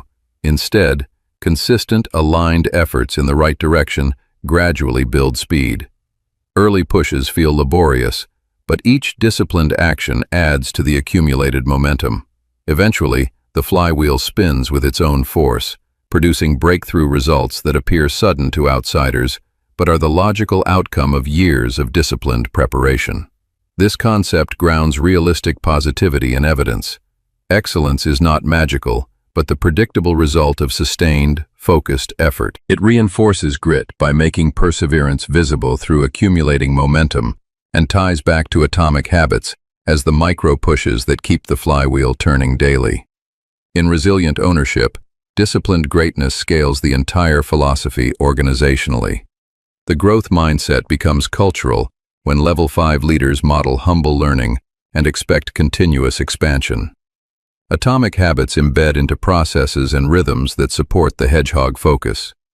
Intrinsic drive flourishes when autonomy serves the three circles, mastery advances best at potential, and purpose aligns with passion. Extreme ownership ensures that deviations from discipline are confronted and corrected without blame shifting. Grit sustains the long journey through plateaus as the flywheel slowly gains speed. Empathetic influence builds the trust necessary for brutal fact conversations and right people decisions. Team cohesion strengthens as shared understanding of the hedgehog concept dissolves dysfunctions through common direction and mutual accountability. Radical candor delivers feedback that keeps actions aligned, while the coaching habit empowers individuals to contribute disciplined thought and action autonomously. Implementing disciplined greatness requires intentional practice. Leaders begin with rigorous self-assessment and team audits. Are the right people in the right seats? Do we confront brutal facts regularly, or do we avoid uncomfortable truths? Have we distilled a clear hedgehog concept, or are we chasing multiple priorities? They then build supporting systems, habits for regular reflection on the three circles, metrics tied to the economic impact engine, recognition that reinforces passion and discipline. Challenges such as external pressures, internal resistance, or the temptation of sexy opportunities outside the hedgehog are met with ownership and grit. Own the deviation, learn from it, and refocus relentlessly. Disciplined greatness ultimately reveals the quiet power of resilient ownership. It rejects hype, fads, and ego in favor of humble, focused, sustained effort. Greatness is not reserved for the exceptionally talented or lucky. It is available to any leader or organization willing to assemble disciplined people, engage in rigorous thought, and execute with consistency inside a clear conceptual framework. The result is not fragile success dependent on one leader or market condition, but enduring excellence that compounds through the flywheel, resilient to setbacks because it is built on ownership, growth, and human connection.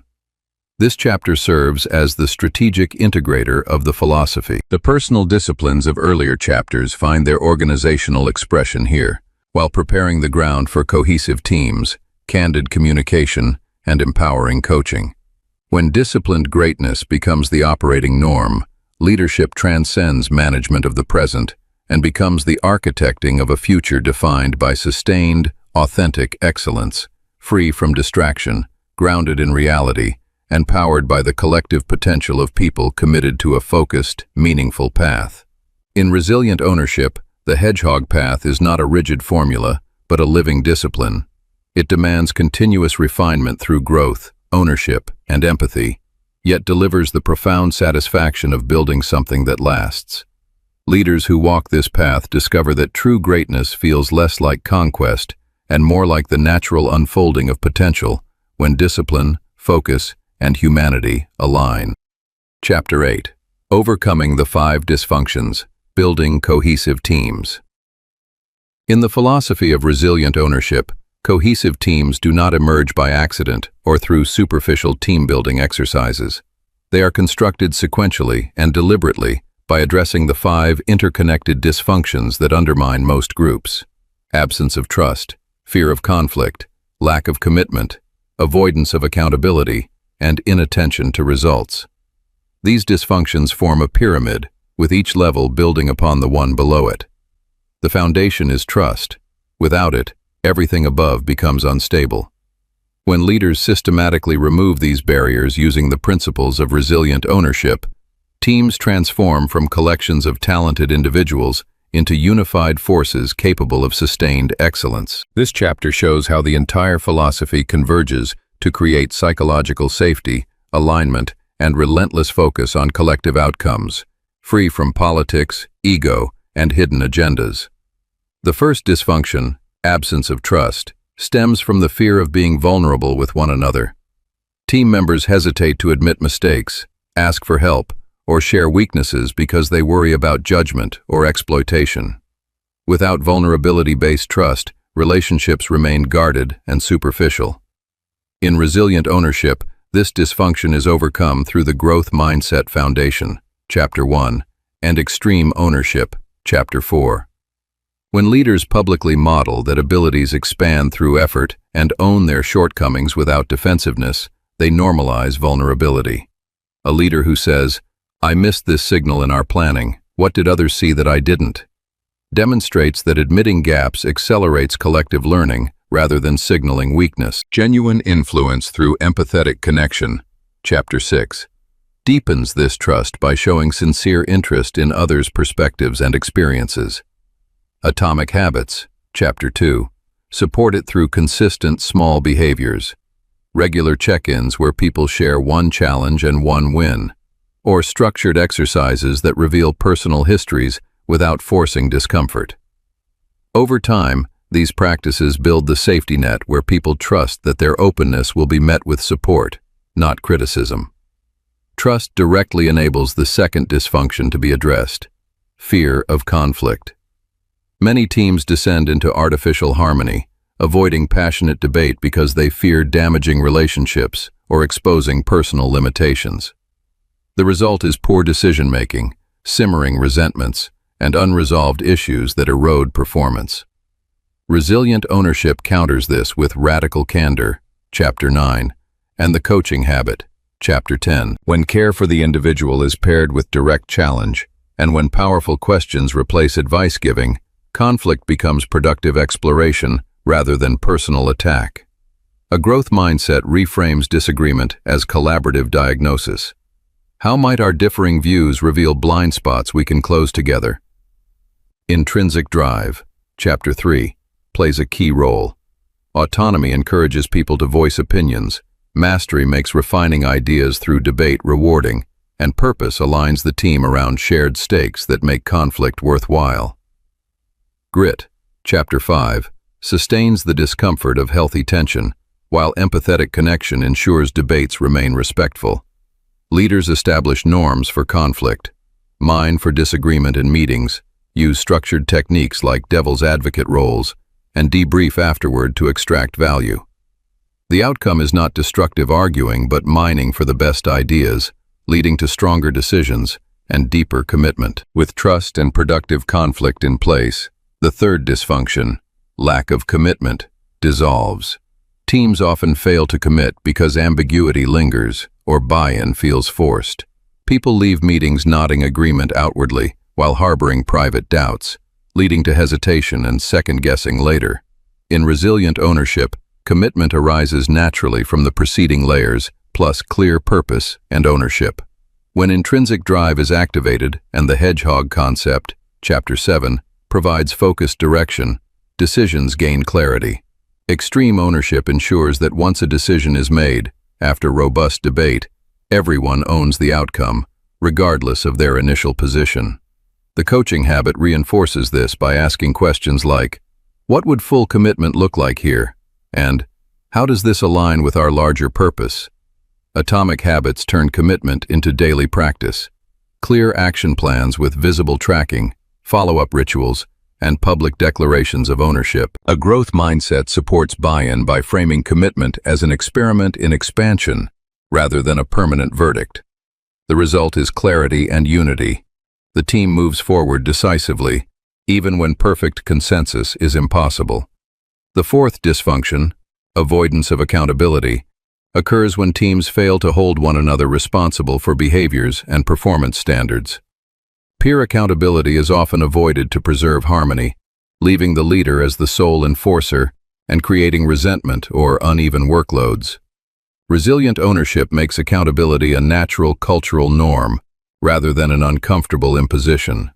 Extreme ownership sets the tone. Leaders model it first by holding themselves to high standards publicly. Radical candor provides the language and safety for direct, caring feedback among peers. When trust exists and conflict is embraced, calling out gaps becomes an act of investment in the team's success. Grit and disciplined greatness, Chapter 7, reinforce standards. Perseverance demands consistent effort, while the hedgehog focus clarifies what excellence looks like. Practical tools include shared scorecards for key behaviors and results, regular peer reviews framed through growth and ownership, and simple protocols like, "What did we commit to?" and "How are we tracking?" The coaching habit shifts accountability from top-down policing to self-directed and peer-supported development. Teams learn that holding one another accountable is not punitive, but the mechanism that protects collective goals and individual growth. Finally, the fifth dysfunction, inattention to results, crowns the pyramid. When ego, status, or individual achievements take precedence over collective outcomes, teams lose focus. Energy diverts to internal politics, personal recognition, or activity theater instead of measurable impact. Disciplined greatness directly counters this through the flywheel effect and obsessive focus on the economic or impact engine within the hedgehog concept. When purpose is vivid and intrinsic drive is aligned, results become the scoreboard that matters. Extreme ownership ensures that every team member sees how their contribution, or lack thereof, affects the whole. Genuine influence and empathetic connection keep motivation tied to shared success rather than individual glory. Visible tracking, simple, transparent metrics reviewed regularly, grounds positivity in evidence. Progress is celebrated collectively, setbacks are owned collectively, and adjustments are made rapidly. Atomic habits embed result orientation into daily rhythms, while grit sustains attention during long plateaus when immediate wins are scarce. These 5 dysfunctions do not exist in isolation, They cascade. Absence of trust fuels fear of conflict, which prevents commitment, which weakens accountability, which diverts attention from results. Conversely, building the positive opposites creates an upward virtuous cycle. Resilient ownership provides the complete toolkit to break the downward spiral and accelerate the upward one. The growth mindset supplies belief in collective improvability. Atomic habits deliver the repeatable behaviors that embed new norms. Intrinsic drive energizes the effort with autonomy, mastery, and purpose. Extreme ownership removes excuses and diffusion of responsibility. Grit provides the stamina for the long journey of cultural change. Genuine influence ensures the process feels human and connective. Disciplined greatness gives strategic focus so that cohesion serves a clear direction. Radical candor and the coaching habit provide the communication channels that keep the pyramid strong. Implementing this in practice requires disciplined, patient leadership. Begin with diagnosis. Assess the team honestly against the pyramid, using anonymous surveys, facilitated discussions, or observation of meeting dynamics. Address the base first, trust, through vulnerability exercises led by the leader's modeling, combined with consistent empathetic behaviors. Move upward only when the lower level shows progress. Forcing higher functions on shaky foundations wastes effort. Embed supporting systems. Regular team offsites focused on one dysfunction at a time, integrated into atomic habits like weekly accountability rounds or purpose reconnection questions. Measure success not just by sentiment, but by observable shifts. More open debate, faster decisions, peer-to-peer feedback, and improved collective results. Challenges are inevitable. Resistance may arise from long-standing habits or fear of exposure. Leaders respond with ownership. What am I doing or not doing that sustains this dysfunction? Radical candor to name realities, and coaching questions to engage the team in solving them. Setbacks in team cohesion become opportunities to reinforce the growth mindset and grit. The philosophy anticipates imperfection. Teams are human systems, and continuous refinement through ownership and habits keeps the pyramid stable, even under pressure. When the 5 dysfunctions are overcome, the rewards are profound. Teams exhibit high engagement, rapid adaptation, creative problem-solving, and resilient performance under stress. Positivity becomes authentic and collective. The grounded confidence that comes from knowing the group can rely on one another, debate rigorously, commit fully, hold standards, and deliver results that matter. Individual growth accelerates because the team environment stretches and supports everyone. Organizational excellence compounds as cohesive teams execute the hedgehog focus with unity and discipline. This chapter demonstrates the integrative power of resilient ownership.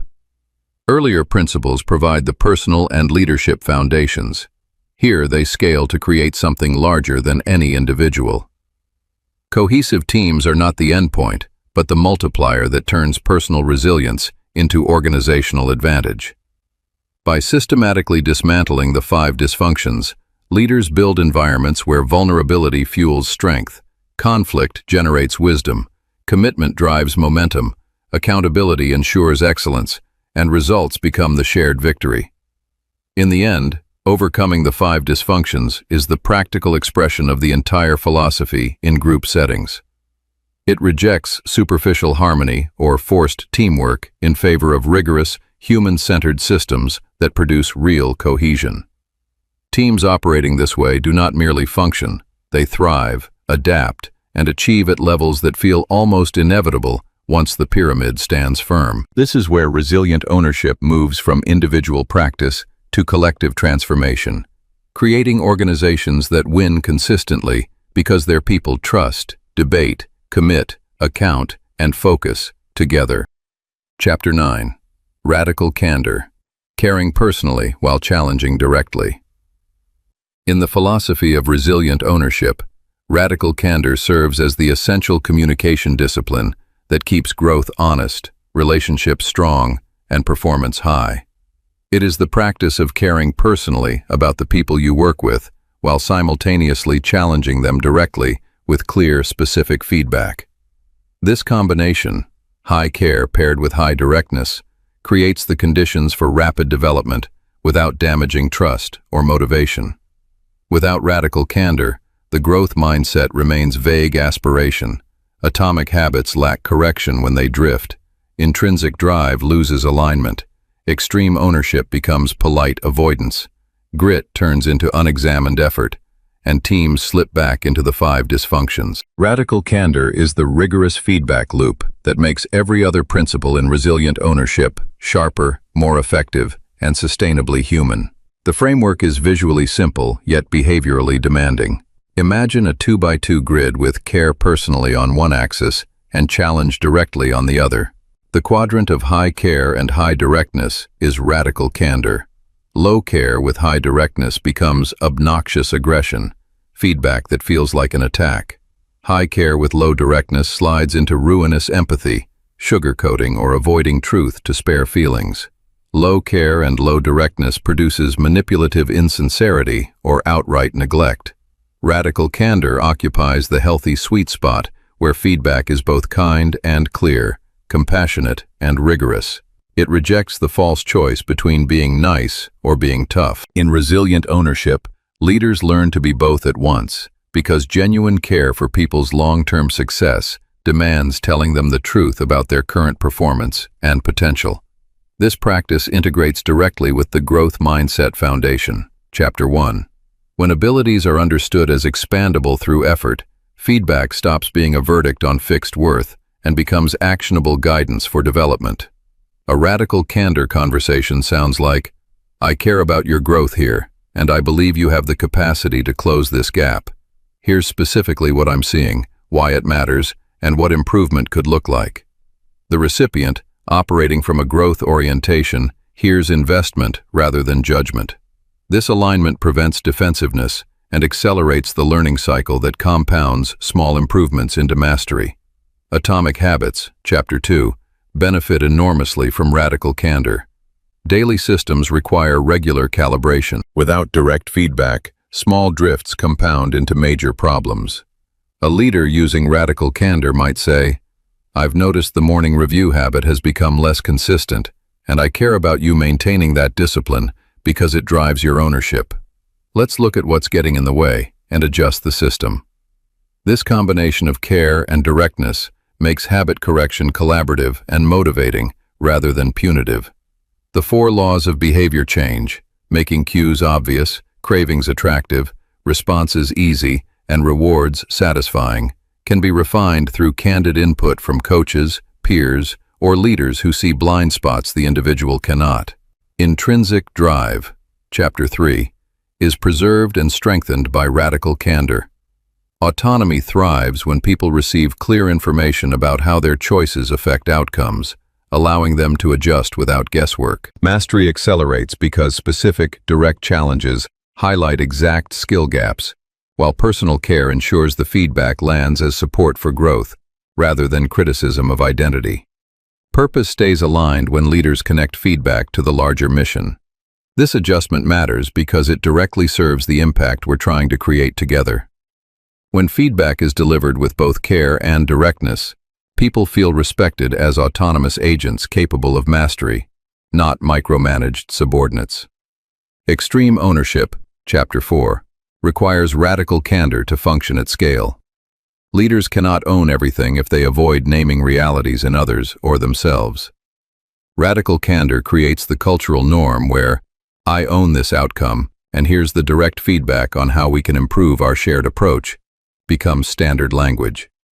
It prevents ownership from becoming either self-flagellation or passive diffusion of responsibility. When a leader challenges directly while showing personal care, team members are far more willing to own their piece because they trust the intent is improvement, not blame. This makes accountability feel liberating rather than oppressive. Grit, Chapter 5, is sustained through candid conversations that address mediocrity early and celebrate perseverance specifically. Passionate perseverance can stall when problems go unaddressed or when effort lacks direction. Radical candor provides the timely, specific input needed to course correct without killing motivation. You've shown real grit in pushing through these setbacks, and I care about your long-term success here. The area where we need more direct focus is X. Here's why and how we can build that skill. This approach reinforces hope and purpose while preventing grit from becoming blind endurance or frustration. Genuine influence through empathetic connection. Chapter 6 supplies the relational foundation that makes radical candor possible and effective. Without prior investment in listening, understanding perspectives, and showing sincere interest, direct challenges feel cold or aggressive. Empathetic leaders build the trust account that allows withdrawals in the form of tough feedback. They know their people well enough to tailor delivery. Some need more warmth up front, others respond best to concise directness, while maintaining the core of care and challenge. This integration ensures influence remains authentic rather than transactional.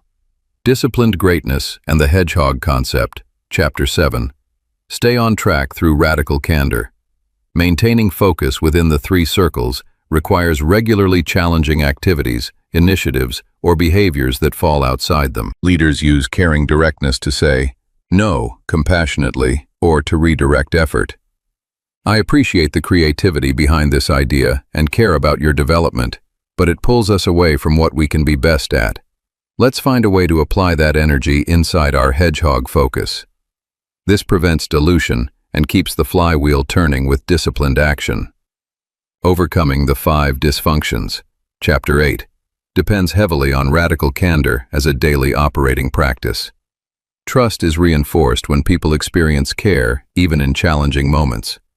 Healthy conflict is modeled when leaders demonstrate that directness paired with personal investment produces better outcomes. Commitment strengthens because clear expectations are communicated without ambiguity. Accountability becomes peer-driven when team members learn to care enough about each other to challenge directly. Inattention to results is prevented when feedback consistently ties individual and team actions back to measurable outcomes. Radical candor thus acts as the lubricant and sharpening stone for the entire team performance pyramid. The coaching habit, Chapter 10, and radical candor work in tandem. Coaching questions create space for self-discovery, while radical candor provides the external perspective and direct input that self-reflection sometimes misses. A skilled leader might begin with powerful questions to understand the individual's view, then move into candid feedback where needed, and close with more questions that activate ownership and next steps. This sequence prevents coaching from becoming passive and ensures candor does not feel like a monologue. Practicing radical candor requires deliberate skill development. It begins with building the care personally muscle through the empathetic habits outlined in Chapter 6, remembering details about people's lives, celebrating their wins sincerely, and showing consistent interest. The challenge directly muscle is strengthened by preparing specific, observable examples rather than vague judgments. Feedback should focus on behavior and impact.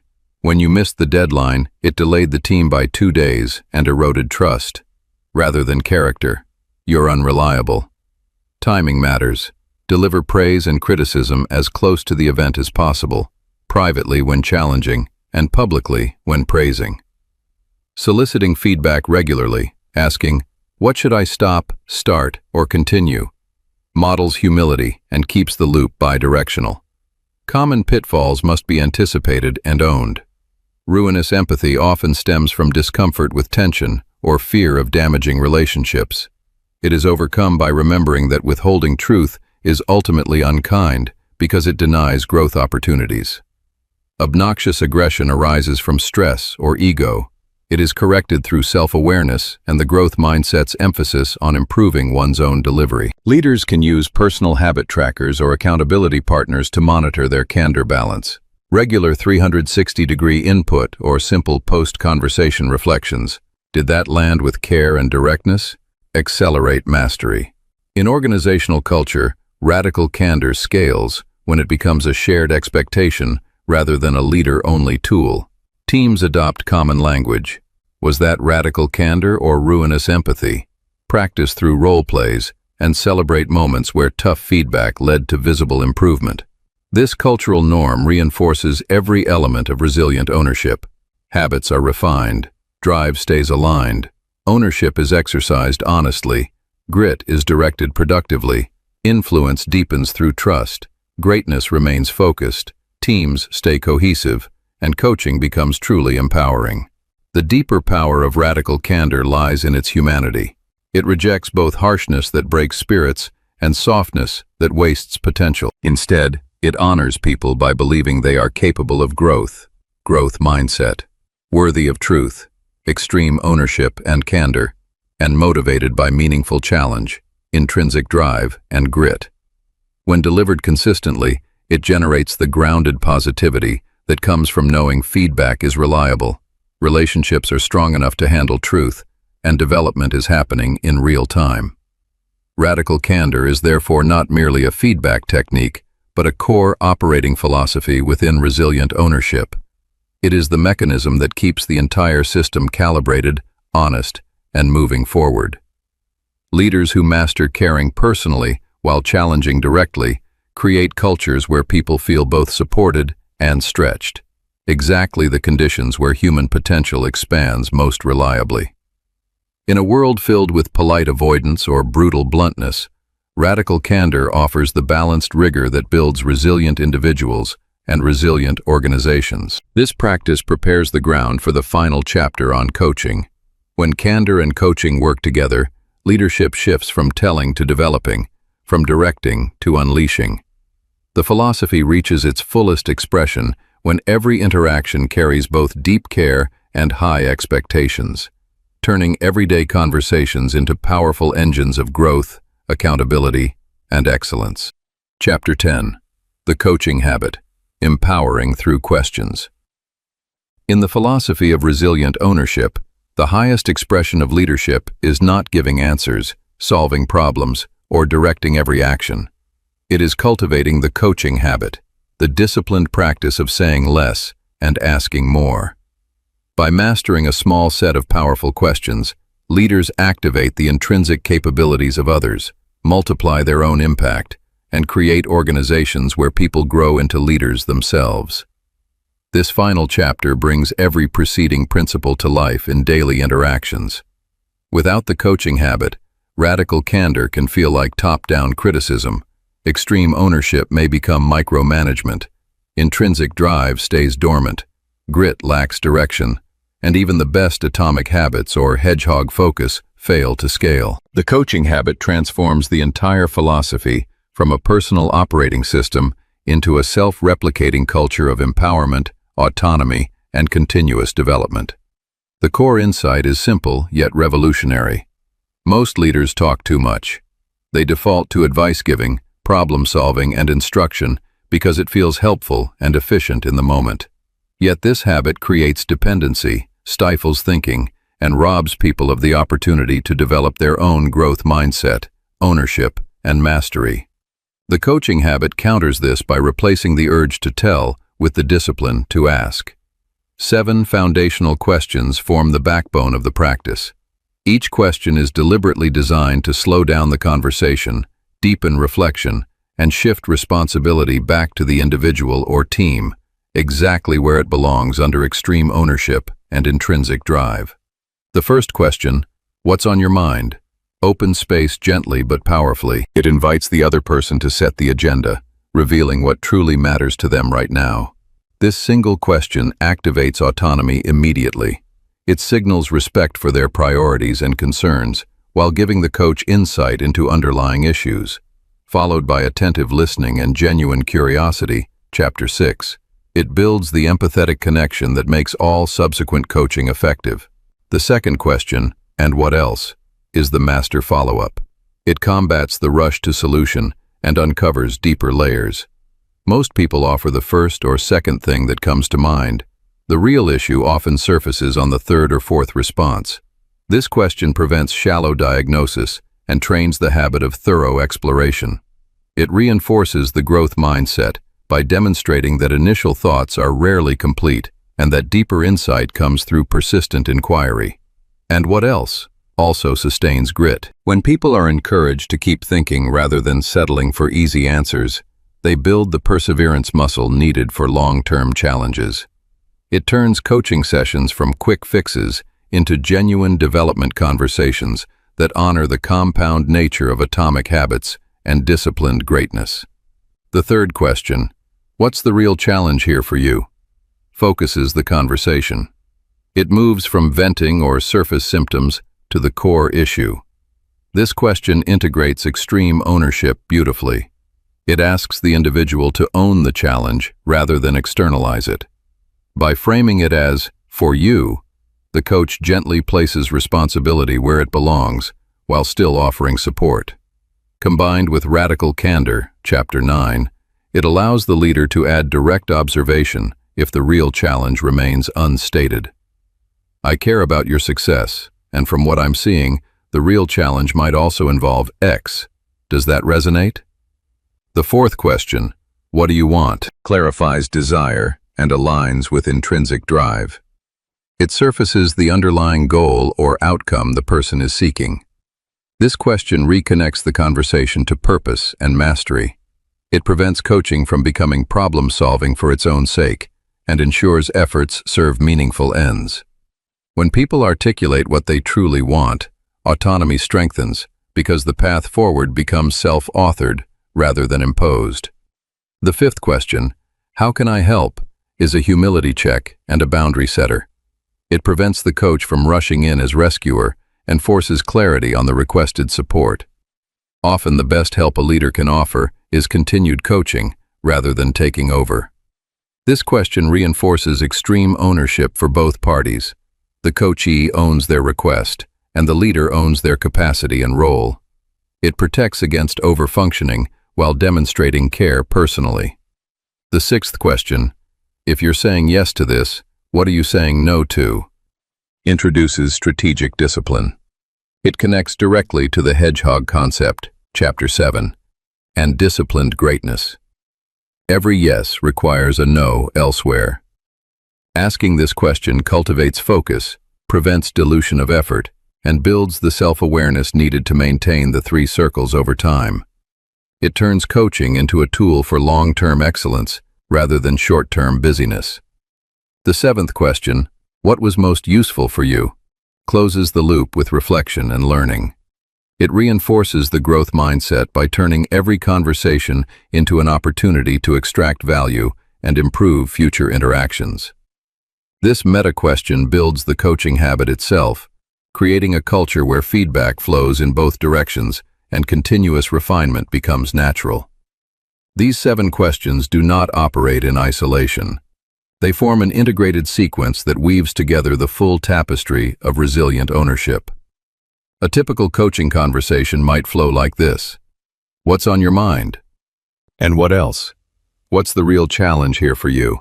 With possible radical candor input. What do you want? Exploration of options through additional, and what else? How can I help? If you're saying yes to this, what are you saying no to? Close with, what was most useful? Throughout, the leader listens far more than speaks, interjecting direct challenges only when care has been clearly established, and when the coachee's own thinking would benefit from an external perspective. This approach scales intrinsic drive, Chapter 3, across the organization. Autonomy is honored because the coachee drives the agenda and generates solutions. Mastery deepens through reflective practice and deliberate focus on real challenges. Purpose is clarified and reinforced in nearly every conversation. When people are regularly asked powerful questions, they experience motivation as internal and renewable rather than externally pumped. Atomic habits thrive under coaching. Instead of the leader prescribing new systems, the coachee designs or refines their own through guided inquiry.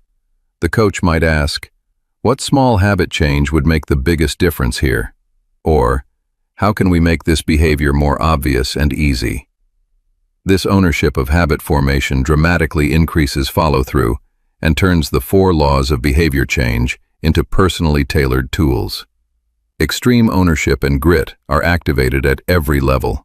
Coaching questions place responsibility squarely with the individual while providing the support needed to sustain perseverance.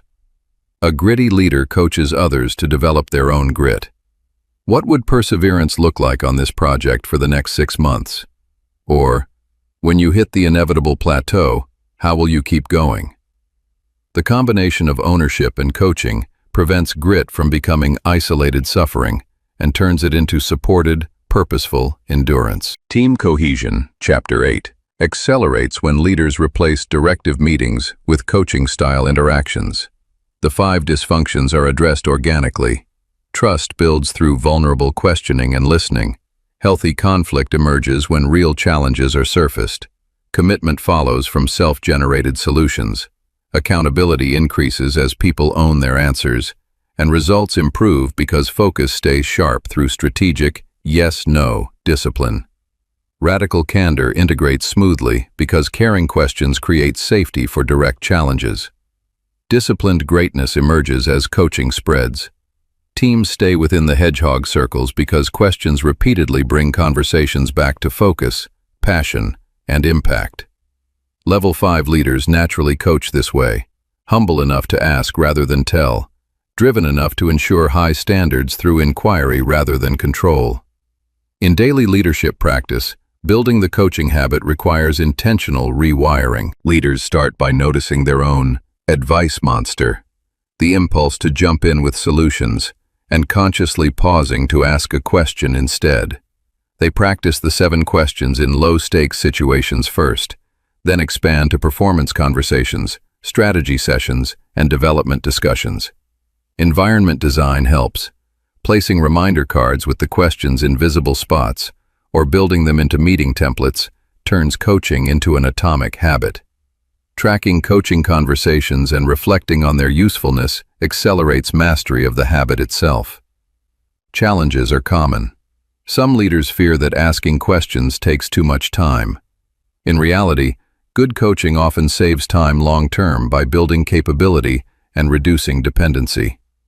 Others worry that questions will expose their own uncertainty. The growth mindset reframes this as strength.